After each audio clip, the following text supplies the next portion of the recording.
Today, I want to shine a light on an organization doing truly beautiful work, Dignify Dementia. Their mission is simple, powerful, and deeply needed.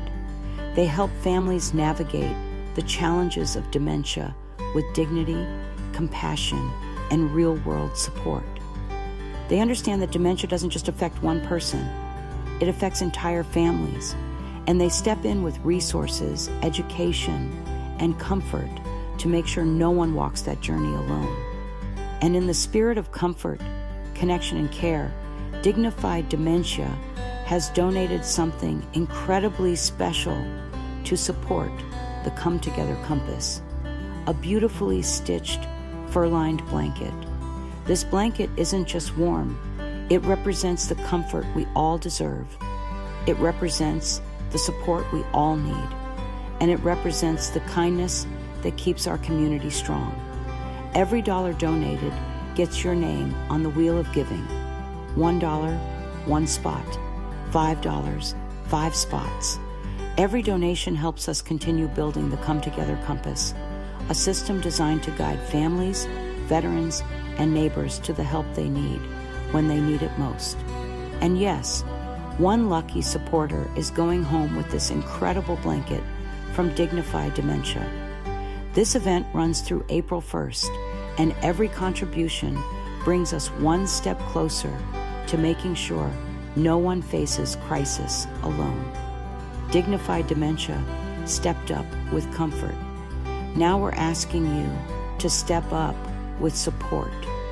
Together, we can build a community where compassion isn't just a word, it's an action. And the Come Together Compass makes that possible. Every car that rolls into your shop is more than just repair. It's someone's lifeline. Now, what if every repair could also be a lifeline for someone in need?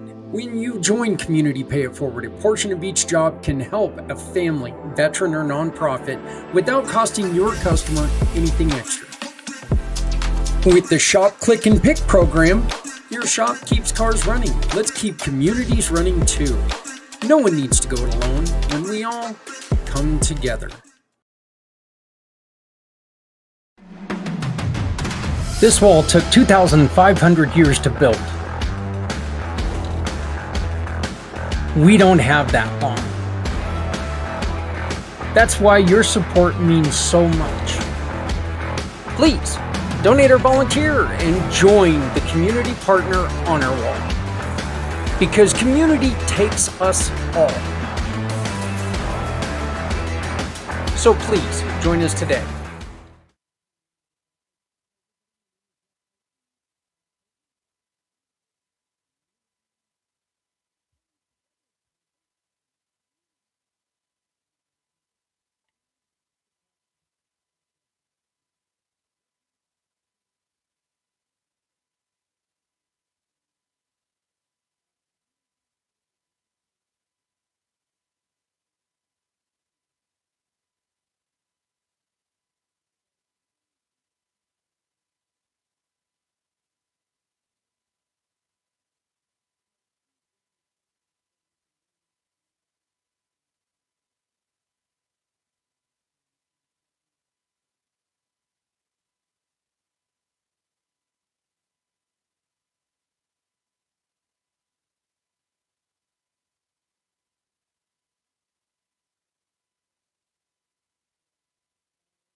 Every Friday, people across the country put on red for one reason: to honor the women and men who left the comfort of home so we can live freely.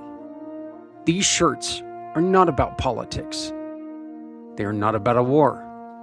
They are not about religion.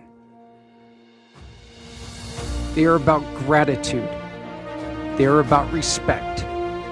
They are about remembering everyone deployed.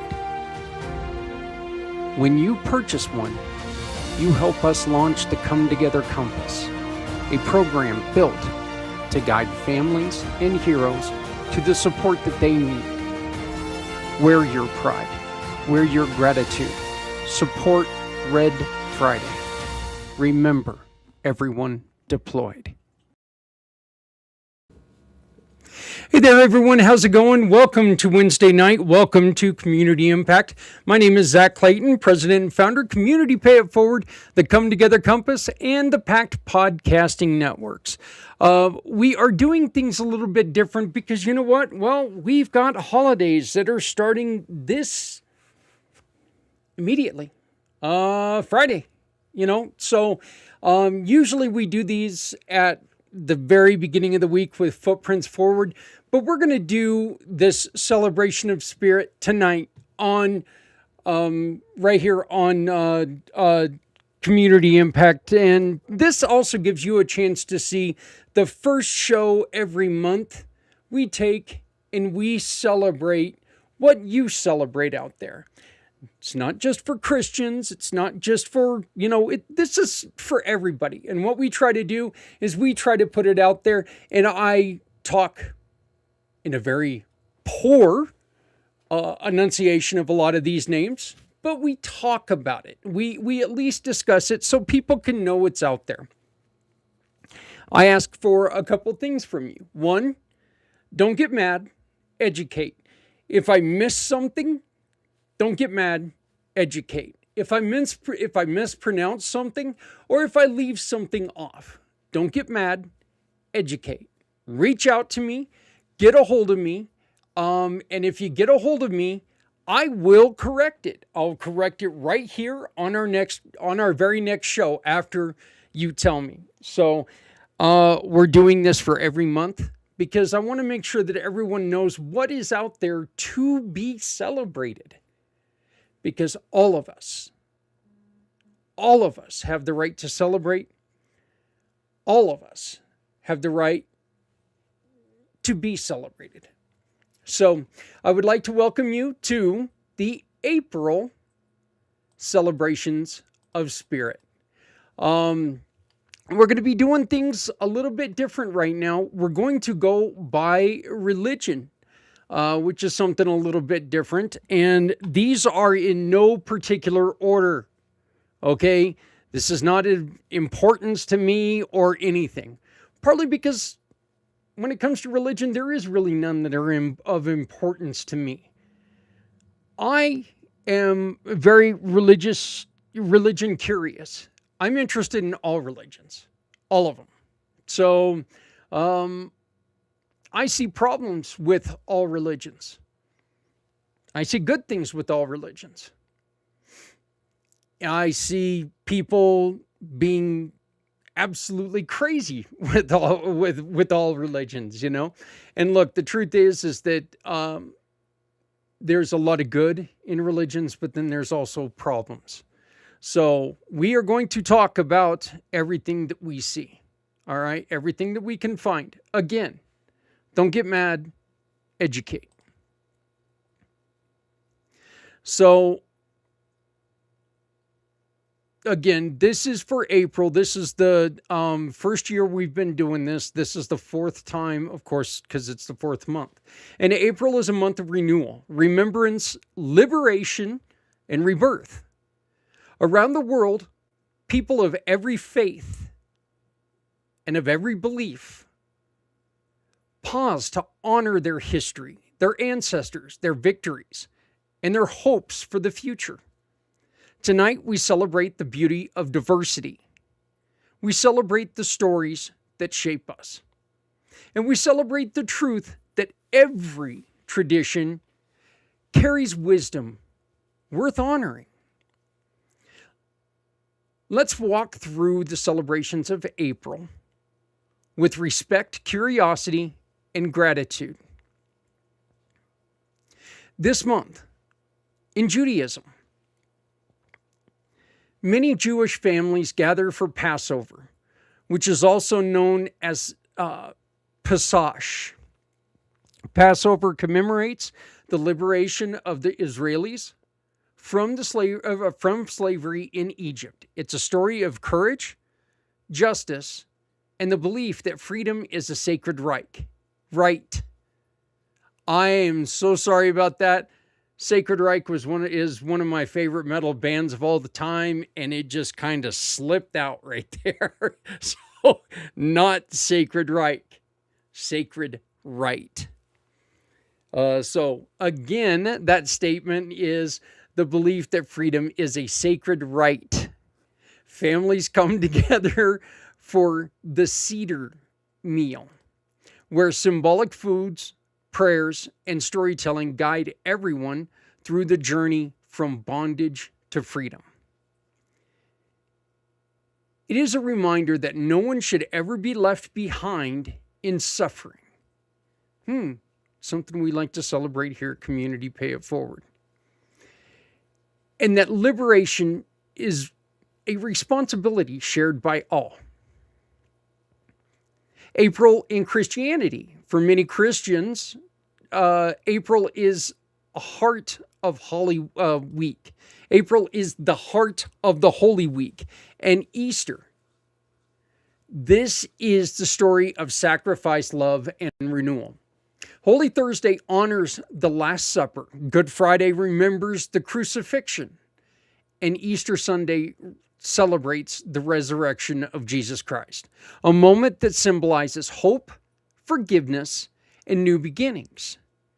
Churches hold sunrise services. Families gather for meals. And communities come together to celebrate the promise of a life restored.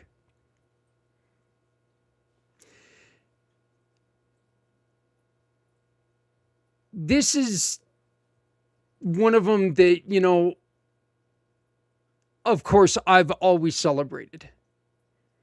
And I know that for so many, this is the most important holiday there is. In the Christian belief. I know for a fact that in my family it was always very important because of what it means. April for Hinduism. Many Hindu communities celebrate Rama Navami. This day honors the birth of the Lord Rama, a symbol of righteousness, courage, and moral leadership. Families fast, temples hold celebrations, and the Ramayanan is recited to remind us everyone in the power of virtue and the importance of standing for what is right. Please, don't get mad, educate. Contact me right here, this little QR code. Contact me and say, hey, Zach, would you like to see what this is? I'll go with you.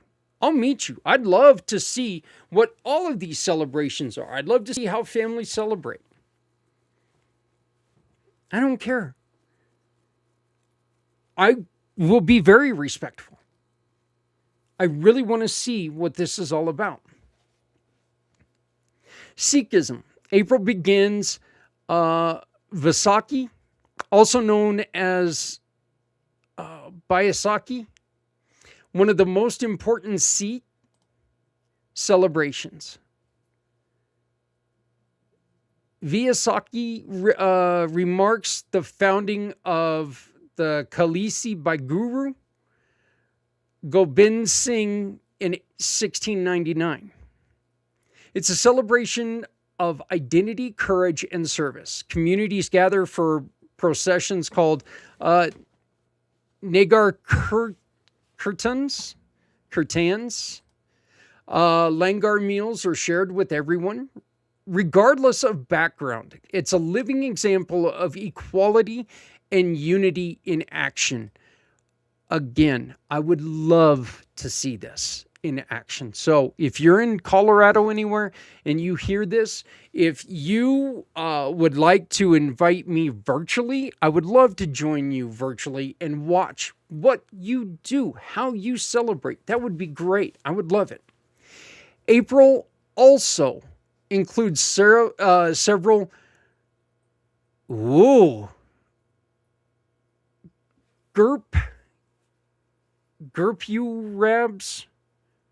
Gurpurabs, honoring the lives and teaching of the Sikh gurus. Each one is a reminder of leadership rooted in compassion and injustice.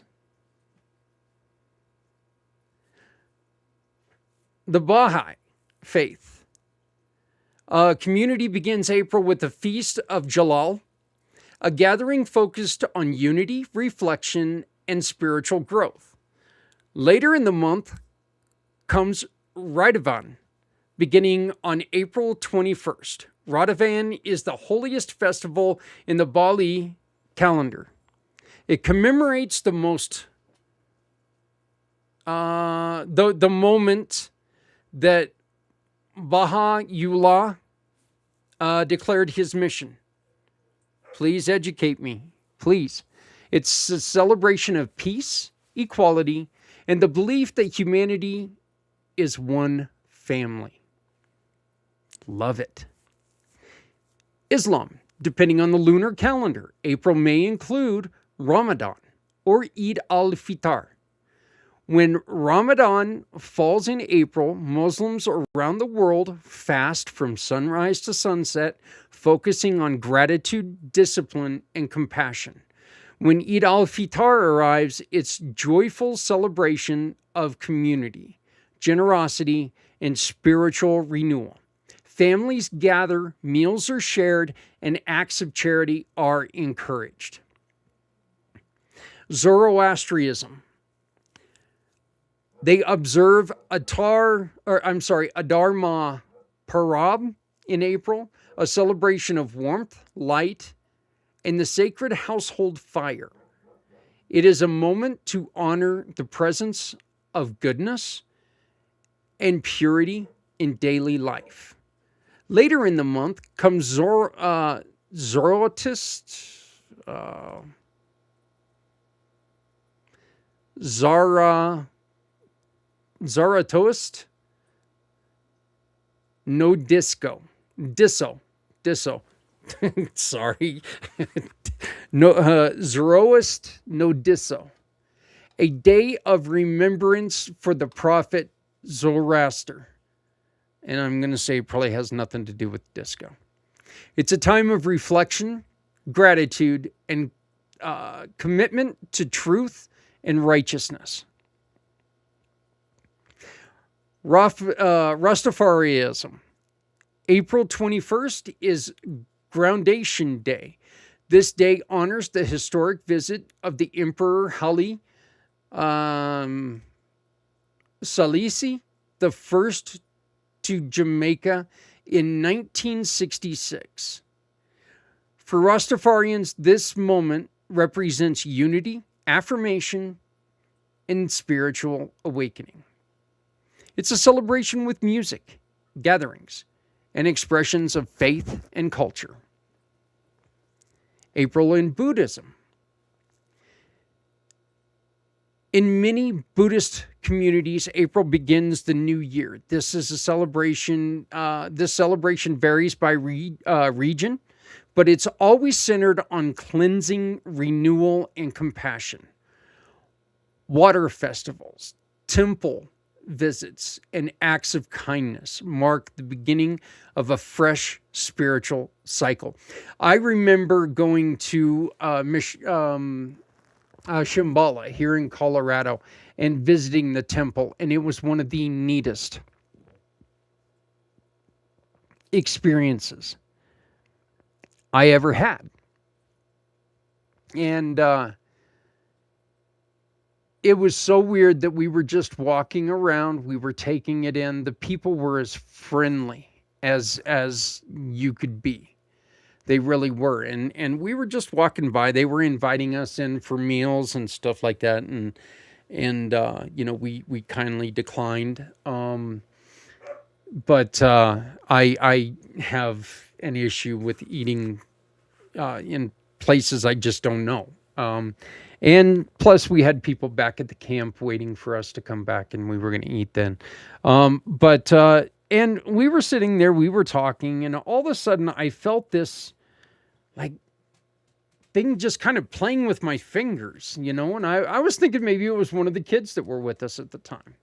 And so I'm sitting there, and I start twiddling my fingers back, thinking it was just a kid. I was just talking to somebody, and I just do that, and all of a sudden I look down.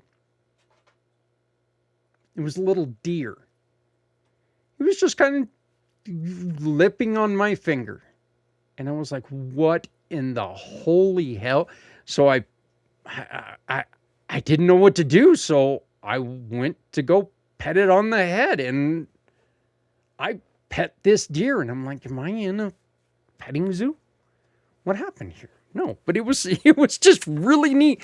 It is scary. It's scary for that animal because that animal is so used to people, and now unfortunately someday it's probably well gone by now. This was over 13 years ago, so it's most likely gone. Hopefully it stayed in that compound and nothing ever happened to it. But it was just one of the coolest things that I've ever seen. Definitely one of the most shocking things that have ever happened to me. In Chinese traditions, April 4th is the Qingming Festival, also known as the Pure Brightness Festival. Families visit graves of their ancestors, clean the sites, and offer food and incense. It's a day of remembrance, gratitude, and connection between generations. Kites are flown, meals are shared, and spring is welcomed with joy. That one just warms my heart. Israeli national observance. April includes Yom HaShoah, the Holocaust Remembrance Day. And of course, this is a solemn moment of reflection honoring the 6 million. That number is still stunning.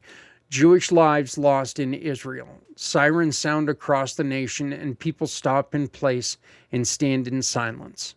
Around the world, names are read, stories are shared, and the comment to never again is renewed.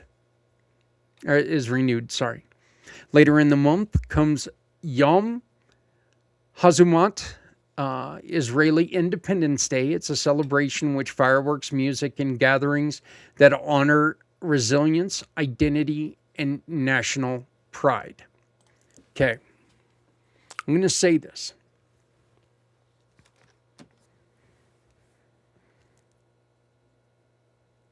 I am unhappy with what's going on in the Middle East right now. Like a lot of people, I don't cry for the leader that's gone, but I do cry for the millions and millions of people who are without homes. I feel for the kids that lost their lives needlessly and recklessly.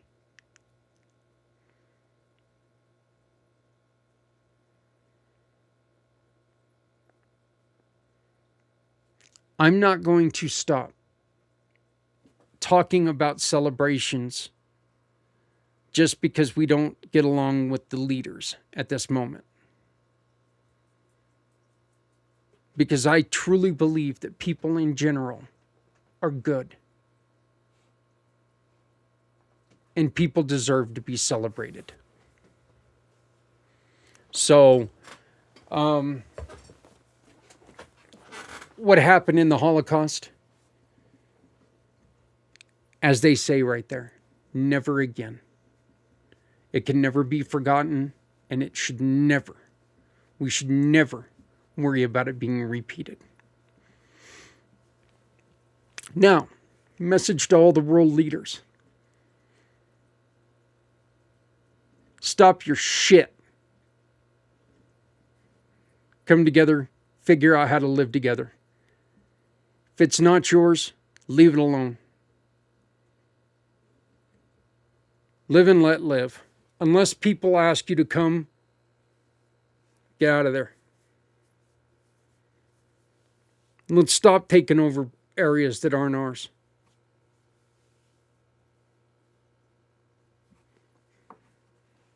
One man's vision, one man's way of seeing things. April reminds us that the world is filled with stories, liberation, renewal, and remembrance. And hope. Every tradition carries wisdom. Every celebration carries meaning. And every community adds something beautiful to the human family. When we learn about one another, we grow. When we honor one another, we unite. And when we celebrate together, we build a world where no one stands alone. This is the spirit of April. This is the spirit of unity. And this is the spirit of the Come Together Compass, Community Pay It Forward, and the Pact podcasting networks. Coming up, we relive our very first episode with our brand new show with Aviva. I am really looking forward to reliving last week's. Her show was so wonderful. And then after that, I introduce you to someone who has joined the family. And folks, I'm going to tell you right now, she has lived a life of pain and tragedy, sorrow and learning. And now she is helping people, families everywhere, get to go on vacations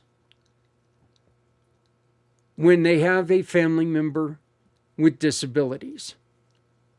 So please stick with me as we begin the very first April Fool's Day. Yeah, I've already been gotten a couple times. April Fool's Day's beginning of Community Impact.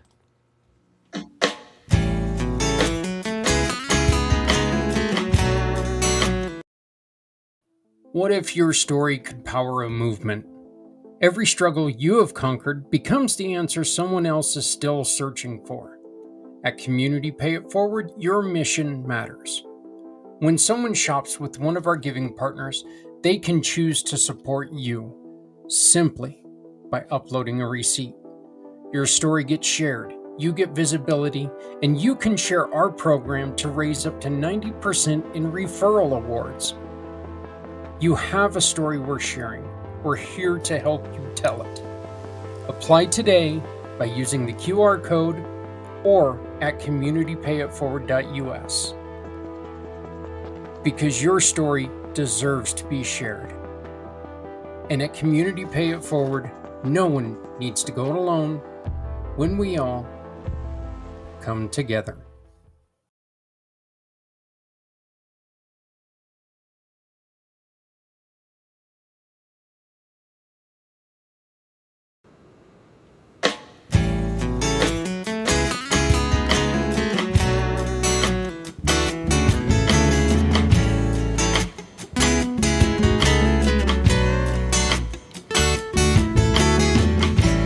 Born into a real fight wasn't right. Where can she dream here? took a hold of her life, left at night, stepping out of her fear. Bring me home.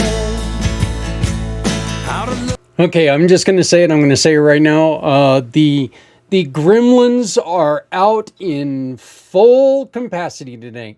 They're doing everything that they can do to ruin a live video. That really goes to show you why I don't do too many live videos anymore. But saying that, we will be back live in 2 weeks from tonight with Wednesday.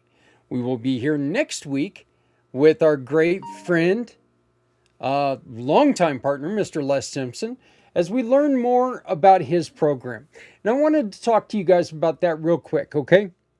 Les has given us an opportunity to take his course as a team. And I would like to get a couple people to come along on my team so we can learn how to build your team's sales by talking, by learning other people's, how to speak to them and speak to their brain. How do they think? How do I use what I know, what I love, and match that with what you know and you love? How do we put those together and we strengthen sales? Well, if you are interested, get a hold of me at Zak, Z-A-K, at Community Pay It Forward. Once again, that's Z-A-K at communitypayitforward.us. I guess I could finish the whole thing, you know. Zak at communitypayitforward.us. We desperately need a volunteer. I'm looking for someone who understands mobile apps, who knows how to work on them, who can really help us out, who would like to volunteer anywhere from, 5 to 10 hours a week, or a month. Not a week, a month. Just come on in, help us get this thing built, help us get it started, help us get it running right. Teach me what I need to do. And if we get this up and running right and it starts moving with people, guess what? We can bring you on a full-time basis if that's what you're looking to do. You help us, we'll help you. We're looking for somebody to help the company grow, help the community grow, and just make things better. So if you know somebody who... hey brother, how you doing? Haven't seen you since the podcast. It's good to see you again, man. We need to reconnect. Yeah, we're looking for people who can help us keep the app running, because right now I'm having problems with the app and it's no longer available, and I need it to be available so we can really start helping people. So if you would like to volunteer 5-10 hours a week, it's all it's going to take, a month, not a week, a month. Get a hold of me, communitypayitforward.us, Zak, Z-A-K, at communitypayitforward.us, or my card is right there. One last thing before we get on to, get this, Aviva Chemsky Gutman. I did it! I deserve a cookie now. But if you would like to help us out, we're asking for people to donate. Donating gets you, right now we've got 2 prizes. We're looking for more. But we've got a beautiful blanket from Dignified Dementia. You saw the commercial for it just a little bit ago. But here is that blanket. Dignified Dementia has donated this wonderful, wonderful, soft, beautiful, heavy blanket to us that somebody is going to walk home with. Then, we've also been given a set of books that's talking about the rules and gives you the rules to neurodivergency and how to work with neurodivergency and with others who deal with neurodivergency, how you can better support yourself. And if you scan and donate today using the QR code up in the corner, the PayPal code up in the corner, every dollar you donate, you get one spot on the wheel of giving. And the first of next month, we're going to spin that wheel, and somebody's going to walk away with all the prizes that we gather from now until May 1st. So please donate as you can. So now that I got that business stuff out of the way, it's time to bring on our really good friend, our business partner, our family member, Aviva. This is a replay of her show last month. I thought she did a wonderful job. I thought that she was bringing on the information about tapping. It was interesting because I really didn't know a whole lot about it. I've done a lot of things. I've done the dry needling. I've done physical therapy. I've done burning. I've done all the things that you need to do. Well, Aviva introduces us to a procedure that's called tapping. And we are really glad to introduce it to you. And this is her brand new show. She's going to come on the third Wednesday of every month. This is Aviva Chensky Gutman. Hey everybody, we are very, very excited for this. We are going to be introducing some new shows this year. Extremely excited about that. And one of these new shows is with our good friend and our brand new partner in the Giving Partner program, which means anytime that you go and talk to Aviva and you meet with Aviva and you do one of the tapping sessions or the Imago sessions, anything like that. If you send us a copy of the bill of sale, she's going to donate to somebody in need that's asked us for help. So it's a way that you can not only just take care of yourself, but you can take care of others. And this is the best way we found it to do good, is if we can just take everyday business and turn that into a way where we can help others. What's the harm in that? No extra money. But I am thrilled to introduce everyone to our brand new host, Aviva Chansky Gutman. How are you doing today? I'm doing very well, Zach. Thank you so much for this opportunity. You know what? You and I have been talking about this for a little bit, and then we, of course, the week that we want to record, we've got people cooking weird foods and doctors giving weird new information and everything. So it really was kind of a weird week to get this done, but I am very, very glad that we're getting started. Aviva, before we get started, I would like you to take a couple minutes and please explain to people exactly what you are, how this started in your life, and just explain all of the things that you're able to offer to people. Okay. I am a licensed and trained social worker, master's of social work. In my state of New York, I hold a licensed social work credential, and I also have some certifications that are helpful for certain modalities. I'm certified in Imago relationship therapy, which is a modality of helping people in relationship, not just couples, but anybody in close relationship, trying to have a more connected experience to understand each other more fully. And it's all designed on really partners being present for each other. It not only applies to intimate relationships, family relationships, work relationships, but it has an expanded version called Safe Conversations that I'm also trained in, that you can use in work settings, human resource settings, community organizations. So I am certified in that, and I'm also certified in what we're going to discuss on the podcast, emotional freedom techniques, which is also known as tapping in pop culture language. And that is a modality that helps with de-escalating stress in the nervous system and also our immediate response to stress and danger and to traumatic memories. And it's a self-care option that's available to people that can either be independent of doing other methods of taking medication, or it can be in conjunction with if you're on a regime that helps you with your medical or pain or other condition. You can also use tapping as a way to downregulate when you're feeling stressed and tense and escalated.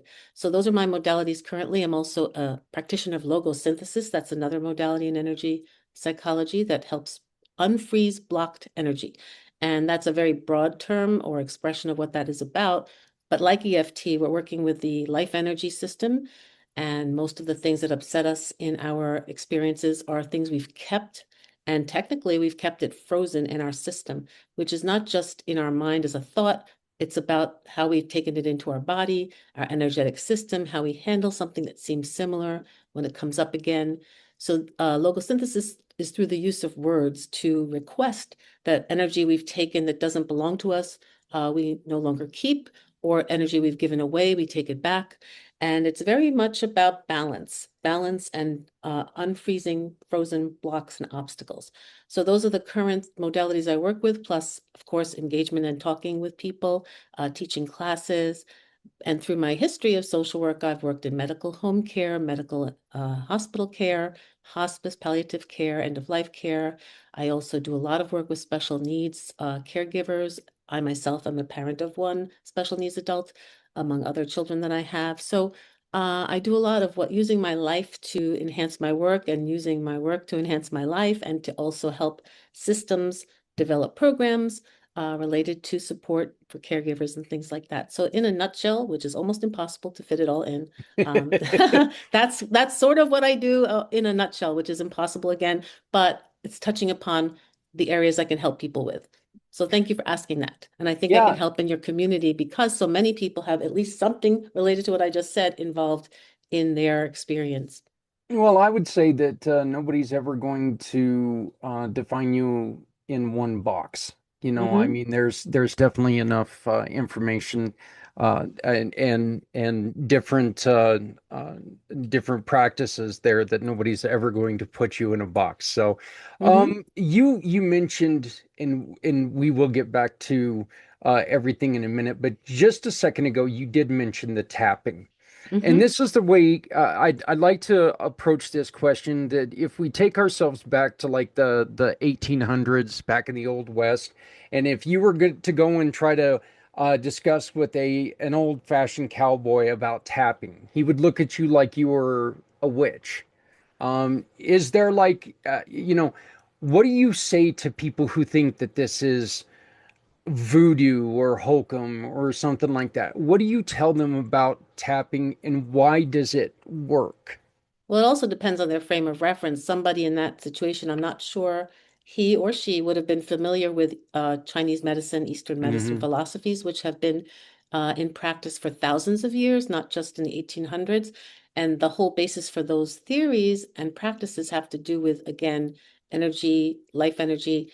And to explain it to someone totally unfamiliar, it is like speaking a different language.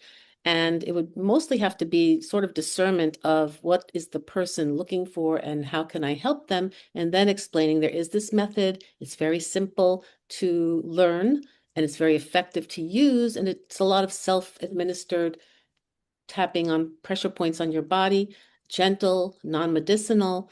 And if they said that sounds weird and hokey, people say that in this day too, when I teach a class Hmm. on it, because they're not familiar with it at all, some of the people that arrive to learn about it. And there's some parts to it when you have an extended version of it that involve even things like counting and humming and counting. And that's because the different parts of the brain are being utilized for the purpose of balance in the humming, the counting. There's different parts of the brain trying to sort of go between the sides of the left brain, the right brain. And those exercises in a sequence do help those parts all start to connect and calibrate together. But to explain it to this cowboy, first of all, if he's open to listening, that's wonderful. And if he's needing more information, but there's no internet yet, there are now currently hundreds of research studies about the scientific correlation and research-based information available on websites that I can direct people to learn more about it. So I'm not sure about the 1800s, a cowboy. He may not ask and he may not know how to access what I'm trying to give him as a resource. Do you know any more? Do you Well, know any more you about this know, cowboy? it actually what I was, what I was kind of thinking of is there are people out there who like to have that old time mentality, and it's they have this thought, well, I don't understand how doing this gentle tapping is going to make me feel better. But if they would really look at it, and one of the truths that we have come to find out, Aviva, and you can probably attest to this, is our brain is an amazing piece of machinery that your brain can do so much healing if Hmm. you let it. And there's no other way to continue. If you allow your brain to do what it can do amazing things to help you heal. Hmm. And so something as generalized as tapping and doing that, it can do amazing things, but you have to be open for it and you have to be in the moment, right? Would that be a Well, good statement there? when you're practicing tapping rounds and you are doing it in the moment, you are accessing how you're experiencing the energy field that you experience related to a traumatic memory, limiting belief, fear in the future. You are actually, with the help of the guide or clinician like myself, staying in the moment and being walked through the steps about in the moment what you're experiencing, even though it's about possibly something in the past or a fear about the future or a limiting belief about your capacity to do something. You do work in the moment with EFT because that's the nature of how it helps. You're in the moment of your energy experience in remembering something. There's a saying in energy psychology or a question they ask that's sort of a little bit of a way to introduce people to it. You'll say, especially at workshops we have, at conferences, does the past affect the present? So what do you think, Zach? Do you think the past affects the present? Oh yeah. Um I think the past, I think everything around us. I think everything we've ever experienced.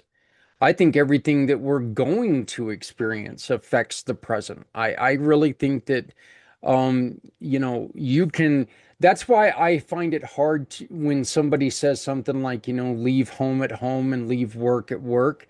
I find Mm-hmm. that really hard to be, I find that hard. I struggle to understand that because, you're the same person. It's not like you're switching, it's not like you Mm-hmm. can switch one part of you off at some point in time. So yeah, if you've experienced something in a day, and an hour later, if it's still on your mind, yeah, it's going to affect you. So the answer in energy psychology circles has to do with the past is not here. So what is Hmm. taking place is our current internalization or integration of a past memory or experiences. What we've done is we've taken it all in. The brain takes absolutely everything in. Our entire lifespan is constantly recording everything in the moment all the time and in the past. But we aren't in the past. In the present, which is why EFT is in the present type of modality, is that we are accessing how we've integrated the information in our system, in our minds, in our thoughts that are connected to thoughts about an experience. We're like a computer. We're human computers, although we were here first, and we've integrated the information into certain files of memory. And so when we work on tapping or other energy modalities, we're accessing how we've taken in the past. So it is true, we've had a past and a lot of experiences inform us, but in the world of energy work, energy psychology in particular, it's about the present is how we've taken it in and how we're dealing with what we've done with it in terms of a memory, aspects of the memory, things that it evokes in us in the present. So that's the sort of trick question when they ask us that, is that we've Hmm. all had past and we all hopefully will have future, but what we've taken in is in this moment. And that's why a lot of exploration goes on in EFT. What are you experiencing in your body on a scale of 0 to 10? How activated are you? What are your thoughts about this memory? What are uh, the sounds you hear, the visions you might envision in your mind? So you're doing a lot of exploration about how now they perceive the event or the circumstance they want to work on. In Okay, yeah, I completely understand what you're saying there. I've been through other trainings where they do work on that, and that is a really, really good point. But you have to be you have to be able to let things, is it let things go, or is it put things into perspective? In terms of what you work on in Yeah, energy work. in terms of what we were just talking about. I had something that happened to me in the past. Do I need to let that go, or do I need to put it into perspective? If it's a major trauma, since what you do is you've taken it in. But usually when you have something that's an event that's traumatic, whether it's we call it big T or little t traumas. Big T traumas are major events that are very significant and very impacting extremely in the moment. That can be that it's an individual big T trauma, or it can be a more global one, such as 9/11 or wars or explosions in the battlefield. But your own big T trauma can be, if you don't mind me suggesting about the accident you had. So Yeah. Yeah. basically, at the moment that we have an experience like that, more often than not, we don't have the resources in that moment because it's so overwhelming to handle everything about it in that moment. So what happens is our very intelligent systems take it in, keep it somewhere and file it away as it's horrible, it's terrible, I'm frightened, I'm overwhelmed, but I can't handle it in this moment. So I'm putting it somewhere. And that's in your system. It's a very esoteric concept in your system, but it's the mind, body, spirit system of what all of us have. We keep the information. So over time, you can process how severe that trauma was by experiences like EFT, where you explore it gently, but you ask about parts of it. You break it down. So as you break it down into sequences of small parts of the memory or the experience, you're able to deal with each small increment. And as you deal with each one, you're helping to, well, usually the concept is of a larger, the iceberg above the water. As you take away the bottom parts that are supporting the iceberg, it'll go lower, lower, lower. It's just this idea of breaking it down into smaller pieces, dealing with each small piece. And so what happens is you don't have to forget it. You have taken it and reconfigured it into what it means for you. It doesn't have to be as activating, as upsetting, as frightening, or causing aversion to other things, meaning an aversion to maybe driving or an aversion to something else, moving a certain way because it hurts. You learn to, your system's also learning. I've already dealt with that portion of it, that portion of it, that portion of it. So you don't have to forget it and go forward without dealing with it because you can't really do that. People try to do that, but that's where it ends up with something that's trying to numb the experience, whether it's chemically based or Hmm. distraction based. So then they're not really ever taking the essence of it and it keeps showing up. Usually props its head up again in different circumstances. Hey, I'm still here. You haven't dealt with it. And people live their whole lives like that. They don't deal with something really huge, but the better they deal with it for themselves, they can function in a more free way. Plus, the people around them start to feel the difference. And they feel things in our field too. People that are close to us, people that work with us, they sense something and then they act in like planets. They walk, they go around like, I'm going to avoid that, or I'm going to avoid saying that. We're doing that around this person because I know it gets them upset. So other people are affected by us not going through the sorting and examining. And you have to go through it to get to the other side. You can't go over it, around it. We all try, but it still stays until we process it. So I don't know if I really answered your question, but Yeah, I yeah, tried. yeah. And what I was really trying to get out there is it's not a good idea for people to come into this to think that you need to forget about what you've been through, because just forgetting about it is, and I like the way that you made the statement that that's the wrong thing to do because you haven't dealt with it, Well, and not so if you about the wrong, it's like a way that's going to stay longer. It'll stay longer right. if you don't try to process it. And you need to go through it to process it like any hard thing, because then it stays with you as a huge, huge, usually painful or debilitating block. And then you can feel so much better. People don't like the part where you have to go through it, but that's important because if you never go through it, you can't feel better. And if you go through it, you will feel better, but you need to go through it to feel better. But EFT is so gentle that it doesn't escalate a person into the active state they were in when the trauma occurred. That's one reason it's such a beneficial therapy is this gentleness. And that's one way that it was actually chosen and designed by the person who founded it, Gary Craig. He was an engineer. Gary Craig was an engineer and noticed there was another therapy out there, thought field therapy, that was similar to tapping, but much more complex, meaning that there were versions of what to do in every certain emotion. There'd be a whole other set of tapping locations and rounds based on a certain emotion. And what would happen is it was so complex, most people were either overwhelmed by it, clinicians as well. But then he noticed if there were just certain basic points, which I can describe today too, that most of the time you felt movement in your energy, but you didn't feel re-traumatized for the original reason that you're doing the tapping. You mentioned earlier, and since we're getting to the origins of this, which is really kind of funny that you went there because that's exactly my next question. But what you mentioned earlier, there is a little bit of the from out east. There's there's Eastern medicine? well, right, Eastern medicine or Eastern philosophy in this. Can Mm-hmm. you explain what they took from out east and how he mixed this into tapping itself?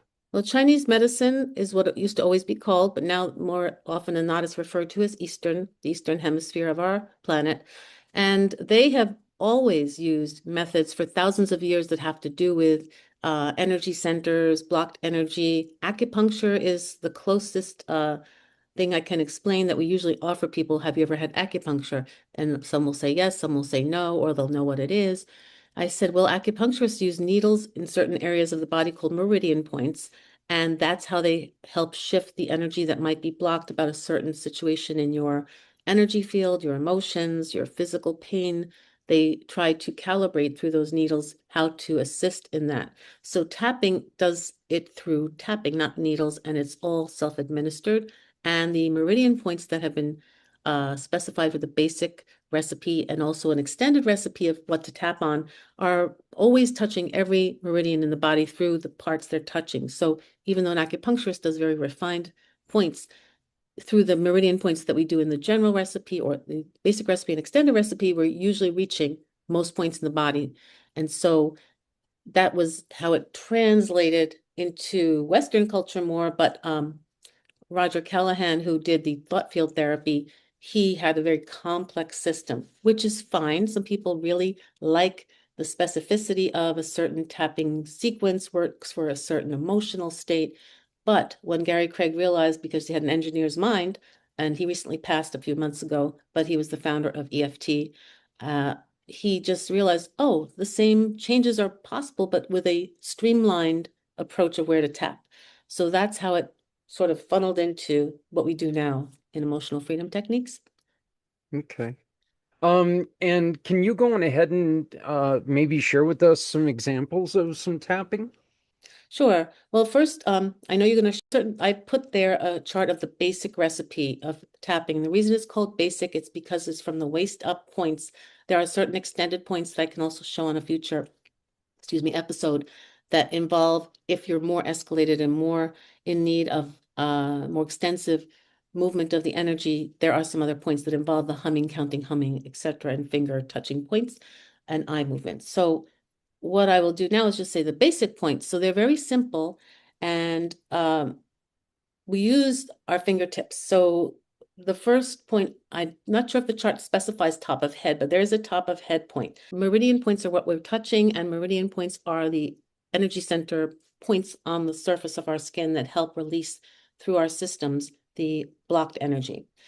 So we'll start with the top of the head. We use 3 fingers so that we make sure we touch the meridian on our bodies.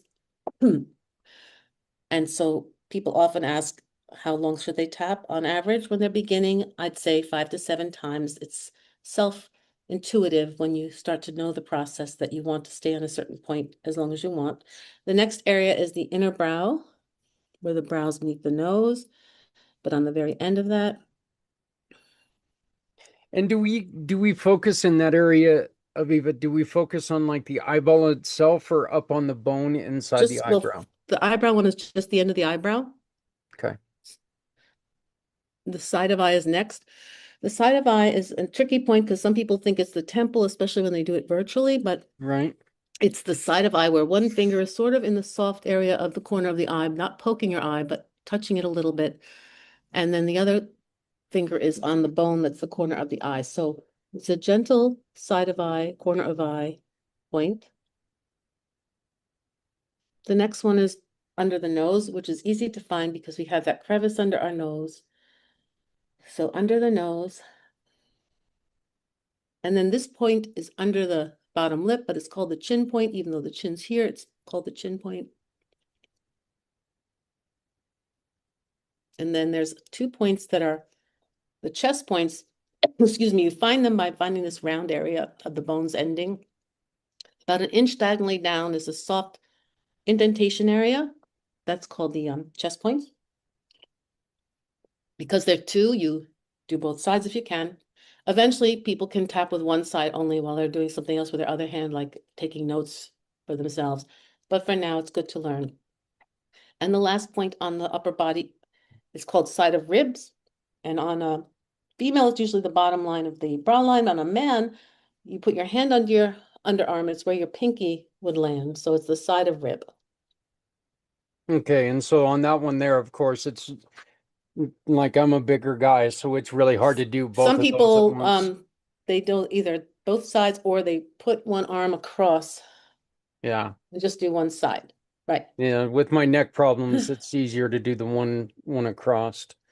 And Next with neck the problems in the size of my chest. neck problems also when there's an extended part of the recipe where there's some eye movements, it might be hard. And so there are alternatives for almost every tapping point. Now, some people don't like the sensation of physical tapping, so they can just push a little bit on the points when they're making their rounds. And along with touching the tapping rounds, there's usually reminder phrases of what their experience is, which I coach people through depending on what they're working on. So let's say they're working with some kind of physical discomfort. So reminder phrases mean, that heat that's radiating through my arm, or that tingling that's in my wrist, that soreness that's in my back. So what happens is you're saying things as we're tapping so that it helps you it be in the energy field of the experience. And that's one reason that it's approaching the energy from different angles. The physical release through the meridian tapping, the awareness of symptoms or aspects of what you're going through, so that you're totally in dual awareness, and that helps reconfigure what you're trying to work on. So Are those are y- the basic recipe points. yeah, are you saying these words? Are you saying these words kind of keep track of what you're doing, keep your mind focused on what you're doing, and less of like a chant or what's the word I'm looking for? Mantra, Mantra. Yeah. Is it more of just making it's sure you're doing awareness. what you're doing? It's Yeah. about awareness. See, before you do all the tapping rounds, there's something called the setup statement, which is also on that chart, the side of hand. On that chart, it might say karate chop point, but it's side of hand. And that's said before all the tapping takes place. And that point really helps with the discernment of what you're going to work on, whether you're saying it verbally or your system is just knowing that it's in a certain state. It can help just focus the mind and the body on, we're working on this. And when I say you don't have to say anything, very often if we're highly anxious right in the moment, we may not even want to talk out loud. We just may want to tap. Hmm.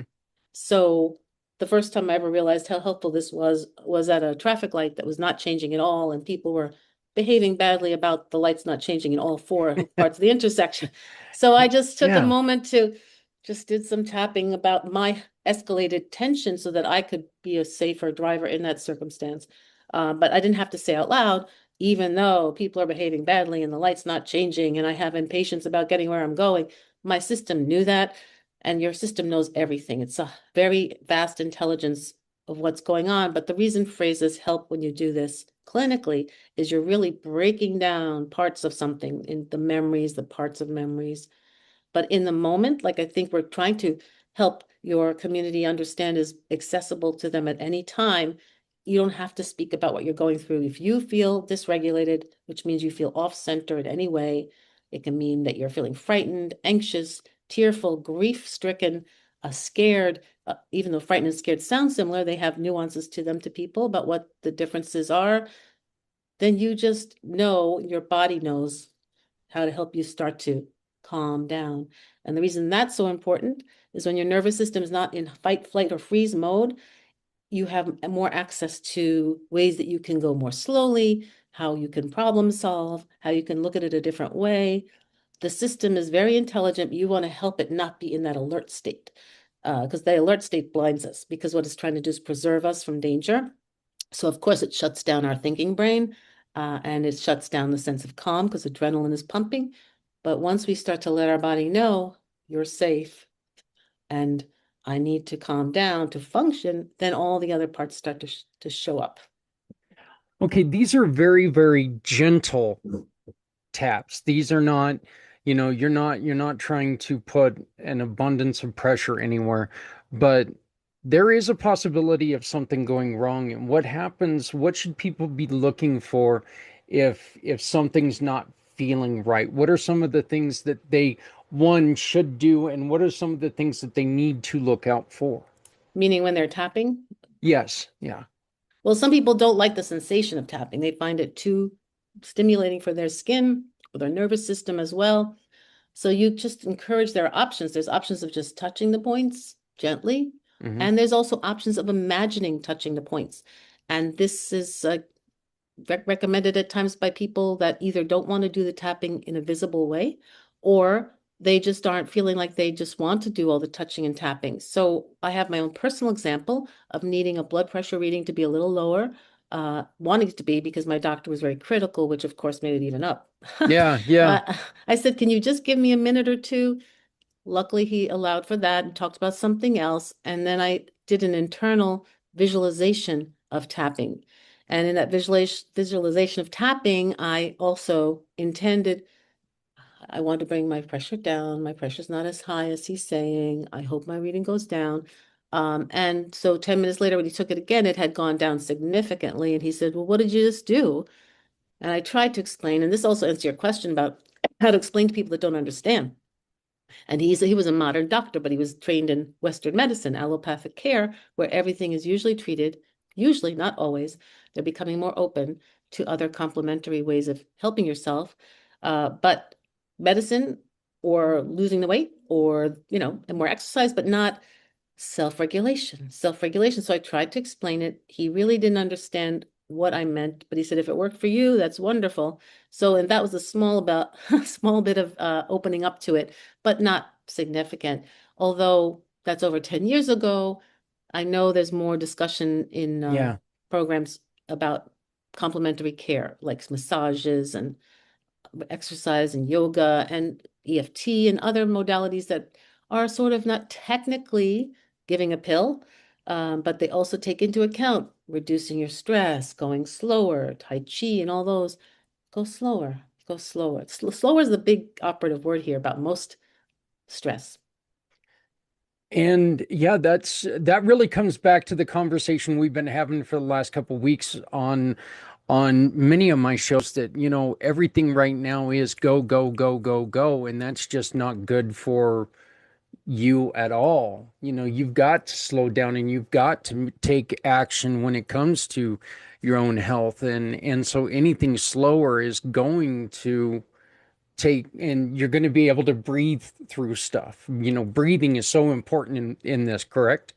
It ends up being that your breathing becomes much more relaxed, much more easeful and fuller breaths. There is a whole exercise in EFT about constricted breathing to help people reverse that feeling.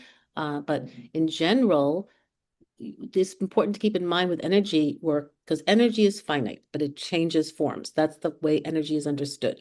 So if you keep push, push, push, push, excuse me, you're taking away the reserves. There are no reserves left. So if you're always going fast and pushing, you're going to end up crashing because there's nothing left. Your battery.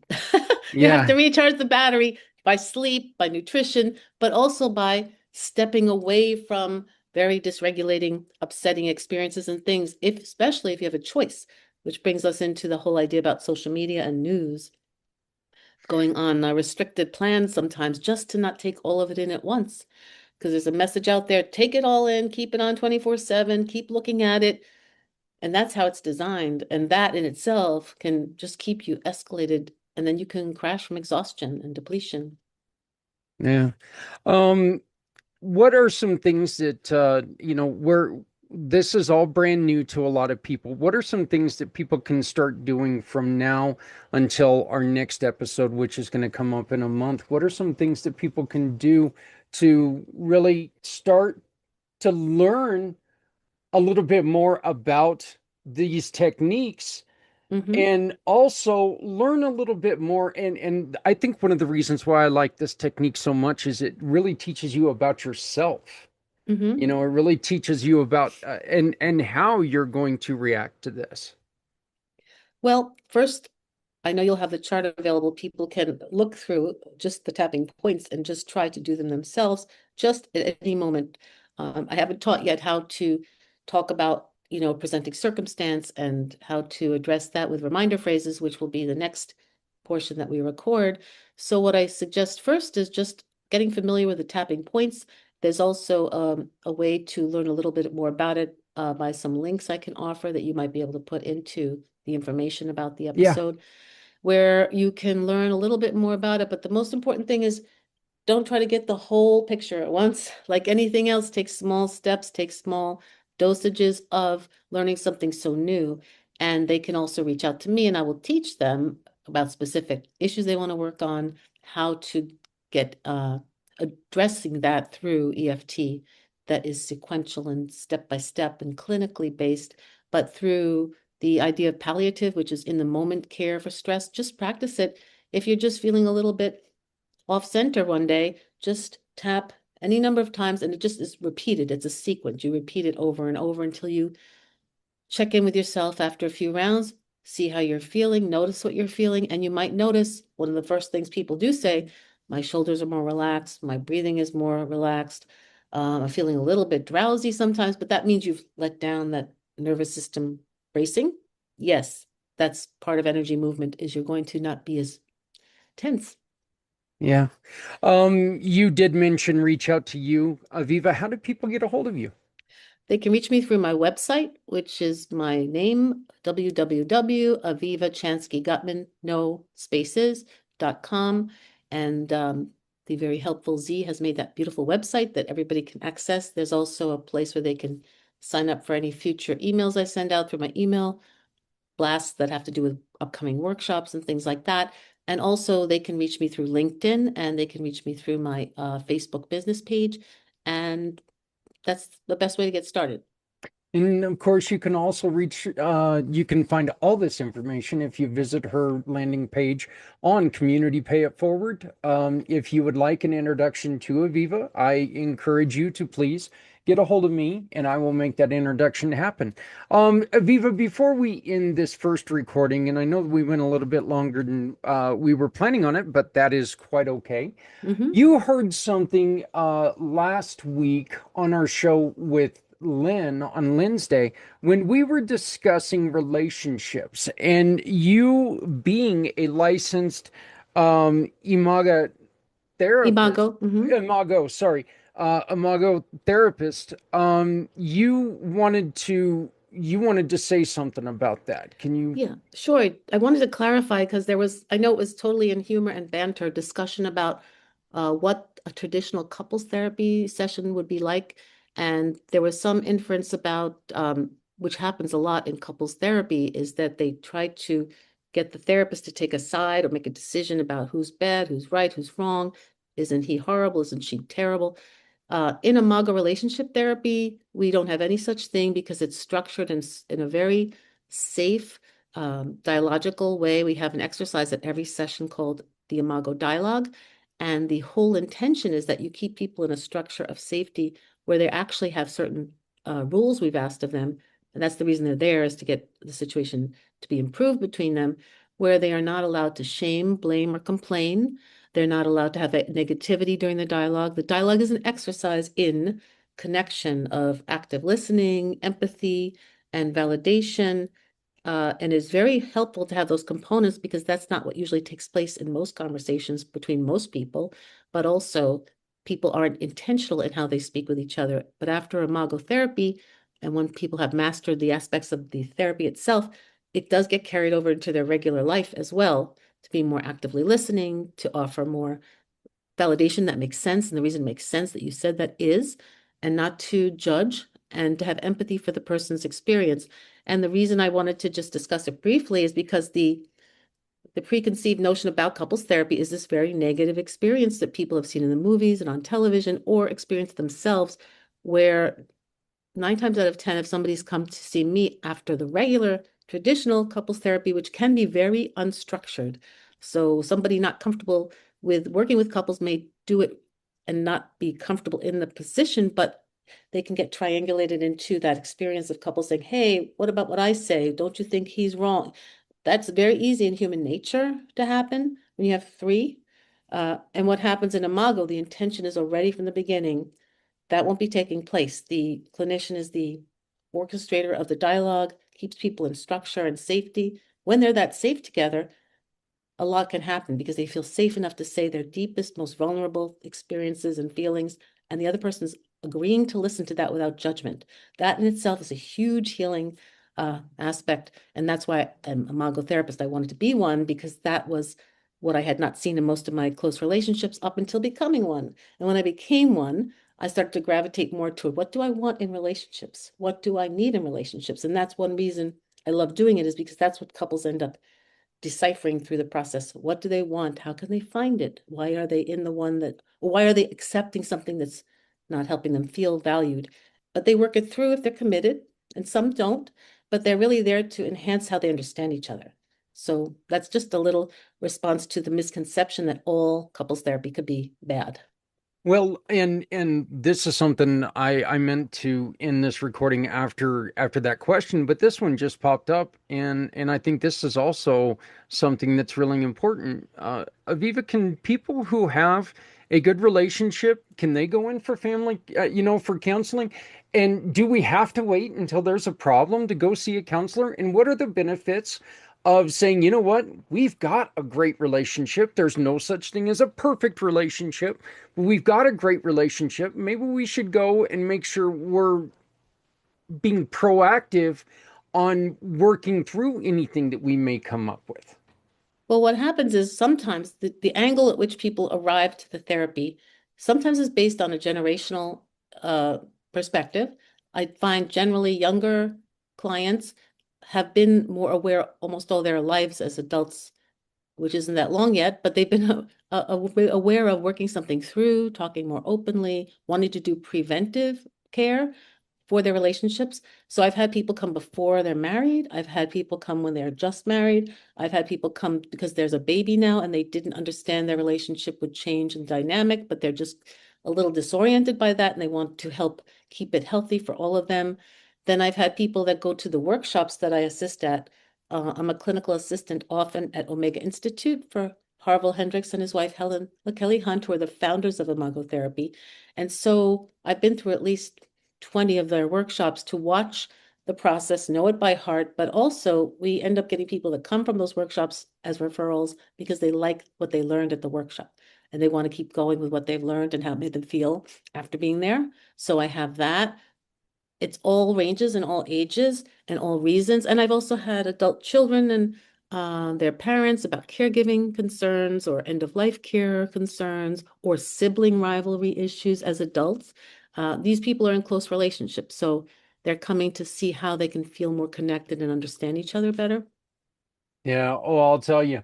You said it and instantly the first thing that came into my mind is, God, I wish I would have done that. But when my first son was born, if I would have had a little bit of a more of a clue on what I could have done to relax myself and Mm-hmm. not bring pent up energy and anxiety as a father.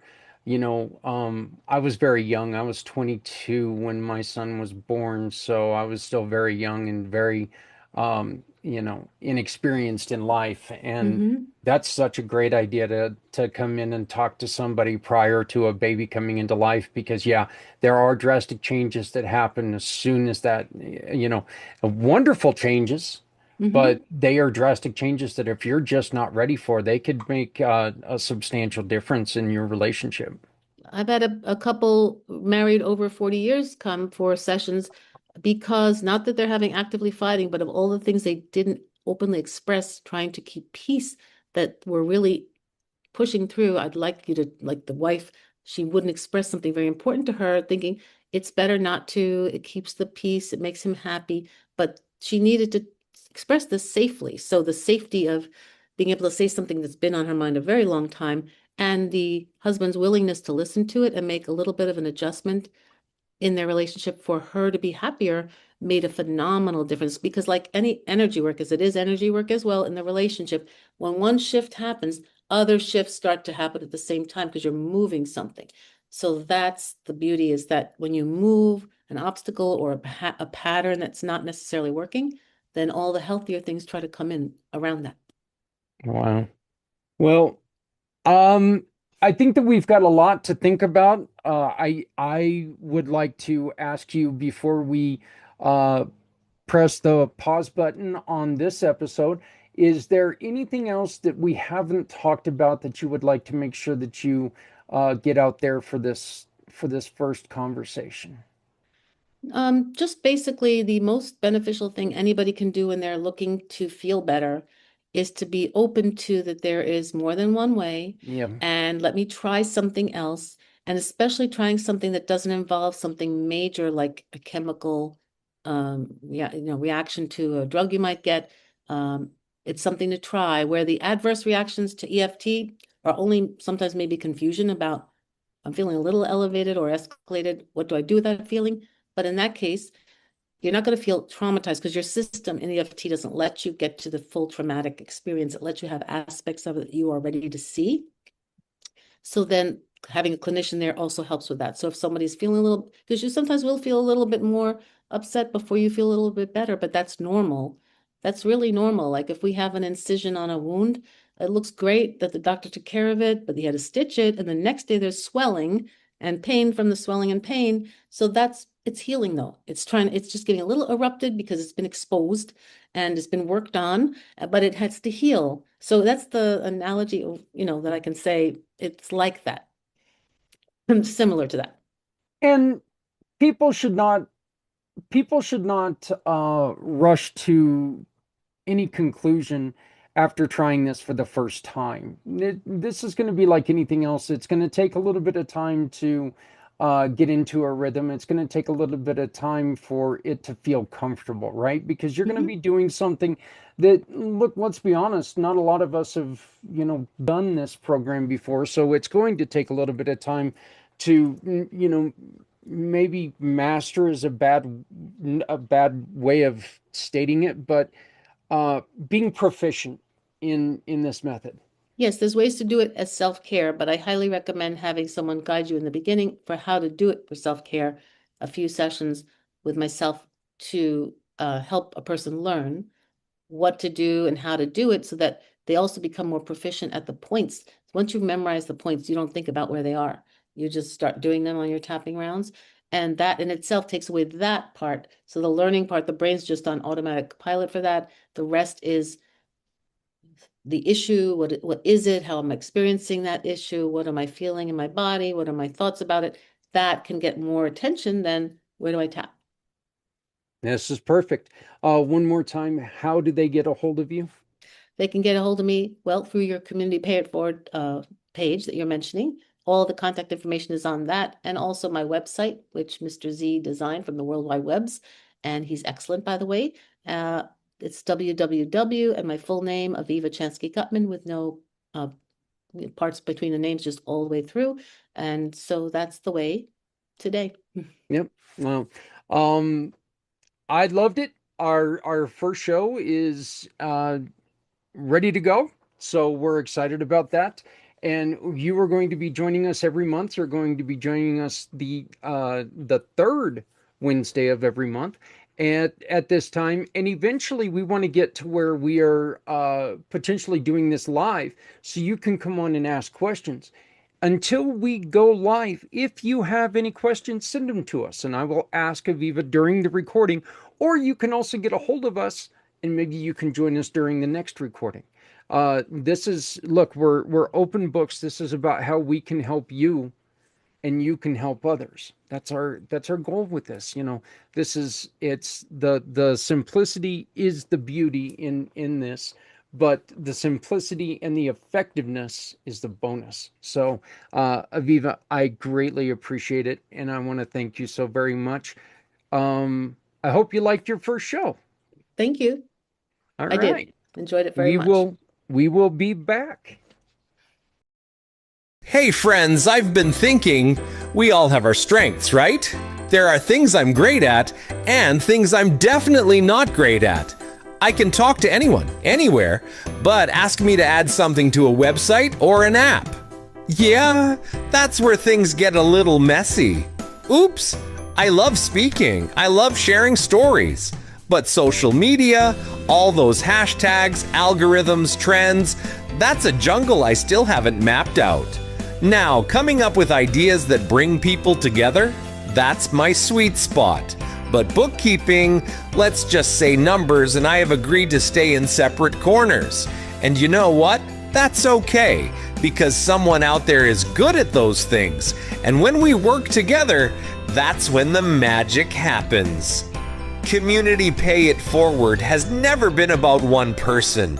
It's a program built by many to support even more. Every single one of us brings something special to the table. We all have talents that make us strong on our own. But imagine how powerful we become when we combine them.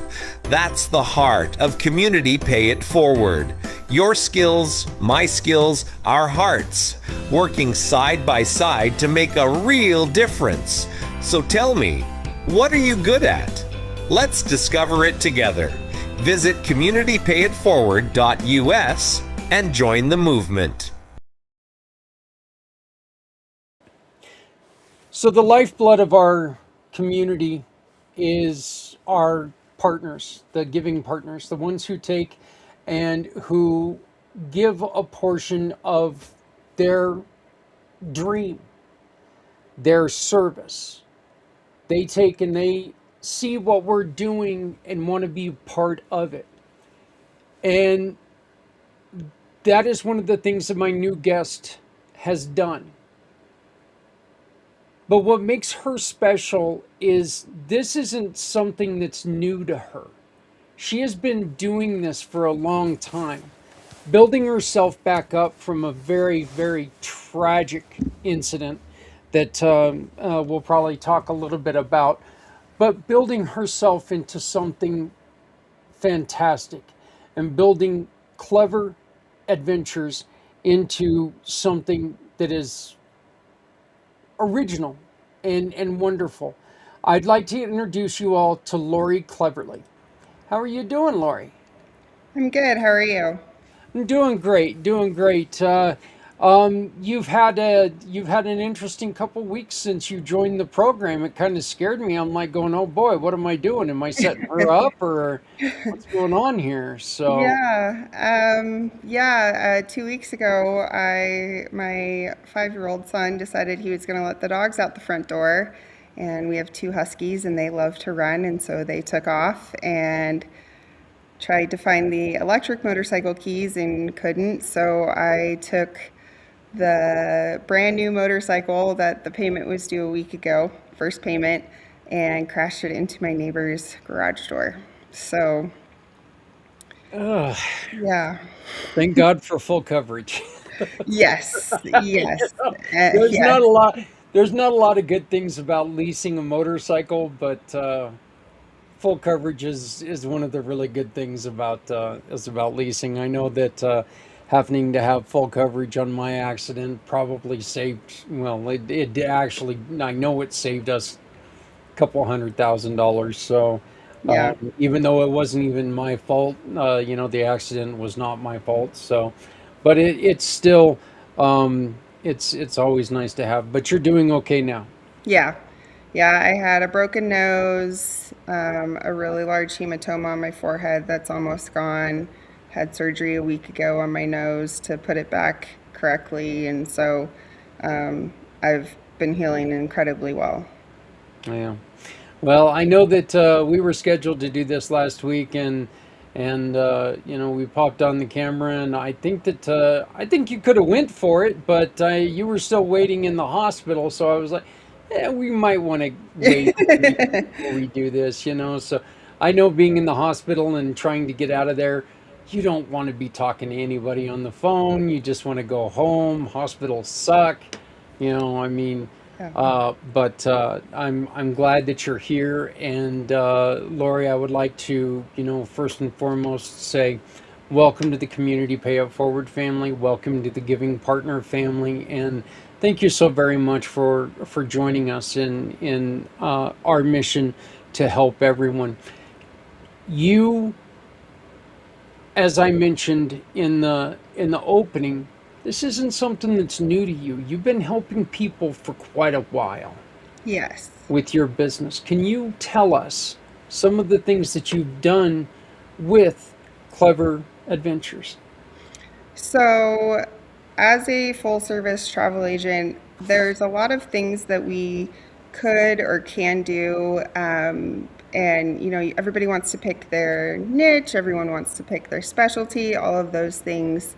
And so, one thing that I had to do or learn was, well, how would I travel with my family? What would I do for my family? I have 4 boys, and 3 of them have autism. And so my everyday life is just a natural adaptation to how to deal with my kids, how to make sure that my kids are enjoying any trips that we take or have them look forward to or any of those things. And how are we going to accommodate ourselves with food allergies and sensitivities and, you know, the challenges of just traveling with any type of disability. And that's when I found that, you know what, if I'm learning how to travel, that I've found resources that I've never would have realized were out there had I not been a travel agent, that I should help the other families just like me. 2 of my kids right now go to an autism charter school. And so reaching out to that community, and a lot of friends have come to me and been like, hey, we just got an autism diagnosis. Where should I start? What resources? And so I just felt that I could be a resource for the broader community of, you know, the cognitive or the neurodivergence and how to do that, but even the physical disabilities. My father was diagnosed with Parkinson's about 18 years ago, and watched him go from like fully capable to slowly declining, and having to change him, watching him decline from being a rancher, a veterinarian, all of these very fun things that, you know, he just was part of his life, to not being able to walk, not being able to move his feet, and having to care for him in many capacities. He lived with us for a little bit just because he had to have back surgery, and we were hoping to avoid assisted living, where, you know, oh, hopefully the recovery was going to be a lot quicker. It was not, it unfortunately was not. And so instead of me having to go to my parents' house to help and my mom come to my house to watch my kids, my dad came and stayed with us for a little bit. And the understanding that my dad got for my kids, and my kids got to see their grandpa every single day. Anytime they, you know, were walking around, they just were like, oh, there's grandpa. So and my father-in-law is actually an amputee. So, you know, I understand the physical limitations of what it's like to have a physical disability and the neurodivergent disability as well. Well, this is the tragic story that I had mentioned earlier. You did mention that you have a fourth son. Can you tell us about him, please? Yeah, so my son was 3.5, and 4 years ago he passed away. He accidentally drowned in a neighbor's pool. It was a vacant rental house, and so we had to go through a lot of struggles. We, having children on the spectrum, one of their things that they do is they like to elope or run, and they like to get out. And one of the things that was a struggle with my oldest that was running was, if I can't find him, who else am I going to call? You're going to call the police, right? They're there to help you. They're who you think of in emergencies. Yeah, your friends can help, but they have more resources and the manpower. And so, due to having not been able to find my son multiple times, unfortunately, the state came in and took our kids. And so we had to not only deal with losing a child, essentially, we had to deal with losing our other 3 kids to foster care. Very graciously, my brother and sister-in-law opened up their home to my kids. We were able to see our kids every single day. I still did my mom routine with my sister-in-law, and there's a reason for everything. And we lost our son, and I wanted to show my kids that, you know what, we have all these memories. We went to the beach. The oldest 2 loved the water. My son Tyler loved the sand, and then my baby at the time, my youngest, he didn't like any of it because he was less than a year. He was just like, nope, I'm not having this. I'm not having this. So it was just fun to see the different ages at the beach. And so I found travel, and I'm like, look, I can show my kids that we can still travel, we can still see the world. It's going to look a little different just on how we travel, but we can also create new memories. We can still miss your brother and still be happy. We can still have it's bittersweet. We can still move on with our lives and still remember your brother and remember everything that we did together, and wish that he was there with us, but we can still grieve him. We can still process. Some days are harder than others. Some days are, like, oh yeah, let's think about him today, or oh yeah, he would have loved this, or and the hurt lessens as time goes on. It doesn't go away, it just lessens. Yeah. It's less of a focus. And so to be able to say, look, we fought for our kids, we have this tragic history, and everyone has a story, and it's how you come out on the other side, working on yourself, right? You always need to work on yourself. You want to make sure that yourself is mentally in a good place, so then you can actually care for others, right? When you're on an airplane, they say put your oxygen mask on first before somebody else. So, my husband and I both saw individual counselors. We saw a marriage counselor, and we got ourselves in the best place that we needed to be and make sure that our kids got the support that they needed. And so we're big advocates of making sure that, there are things that happen in life and it sucks, but we're going to move forward. We're going to create new memories, and we're going to still be able to have new memories be created and still wish your brother's there. Lori, I really think that one of the things that people need to remember, you had to go through a learning period as well. Every time you had one of your sons was born and started showing the signs of autism, you had to relearn how to, it's like every child is going to be different anyway. Okay.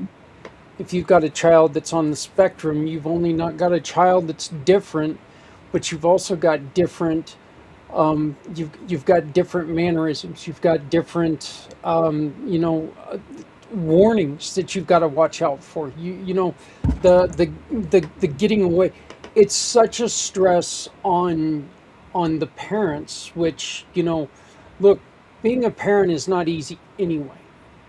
And that doesn't matter if your kids are quote unquote healthy or not. Being a parent is very stressful to begin with. What are some of the things that when they came in and they removed your children, what are some of the things that you and your husband did to one, and this is actually probably one of the most important things, what are some of the things you and your husband did not only at the time of grieving, but to stay together? Because that is something that when you lose one child, it's difficult to do. You, in essence, lost all four at once. Yeah. How are you and your husband, one, able to take that time to learn and stay together? I believe every couple needs a marriage Mhm. counselor, marriage therapy, group couples counseling, whatever you want to call it.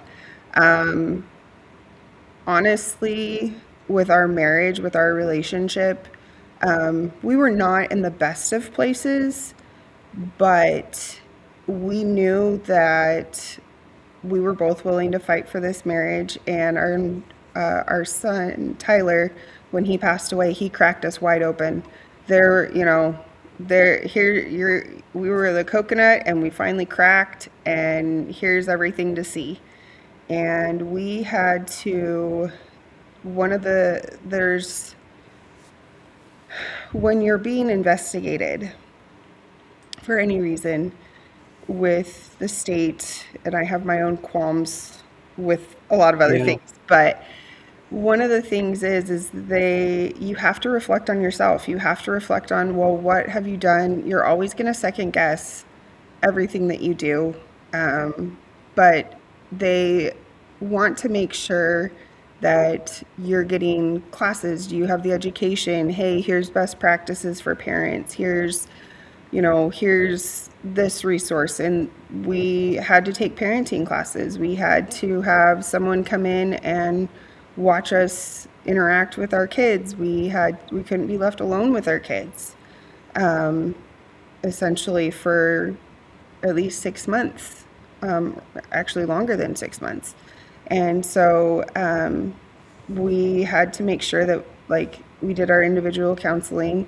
I needed something to do when I wasn't with the kids, and so I actually worked on remodeling our house and ripped out carpet that my kids had essentially destroyed. It was very cheap carpet and needed to be replaced anyways, and so ripped that out. I learned how to lay plank vinyl flooring. I learned how to do the new baseboards, and I painted, and I tried to give my kids these custom rooms, essentially where, one room was Marvel themed, so they got their names and character letters and all these things. And so I think you need to have a distraction, because you're going to focus on it no matter what. But I feel like I needed a distraction.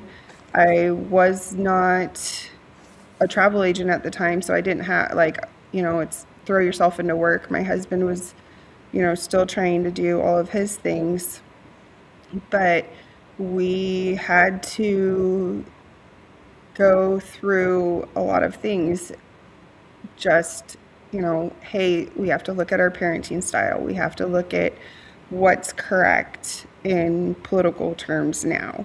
And, coulda, woulda, shoulda, all of these things. But my husband lost a brother that had cerebral palsy, also to a drowning, when about the same age, the son, and so his parents were probably our biggest advocates, because they're like, we know what it's gone through. His parents did not get a divorce either. And it's get into counseling, get into therapy. You need couples therapy. And so they were kind of our lighthouse, I guess, that beacon of hope of, hey, look, they did it. They're not perfect, but that's at least where we know we're going to start. And we had family to call on to support. We had friends that were there to support us. So we were never alone, unless, we were like, hey, I just need some time. But we had people checking on us. We essentially had to rebuild our marriage And we've been married 13 years now, so we're on year number 13, and we've,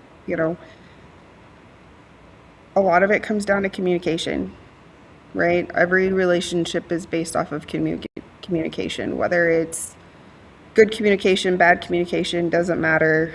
But, you've got to communicate, and if one person shuts down, it's not going to necessarily be the greatest, and then somebody else gets frustrated. And so, we accepted each other as we processed everything. And I was like, oh, I did nothing wrong. I did nothing wrong. And, everything is my husband's fault. And he's like, okay, I'll take it. But these are things that you need to do too. And so I think you have to swallow your pride and be humble and say, hey, look,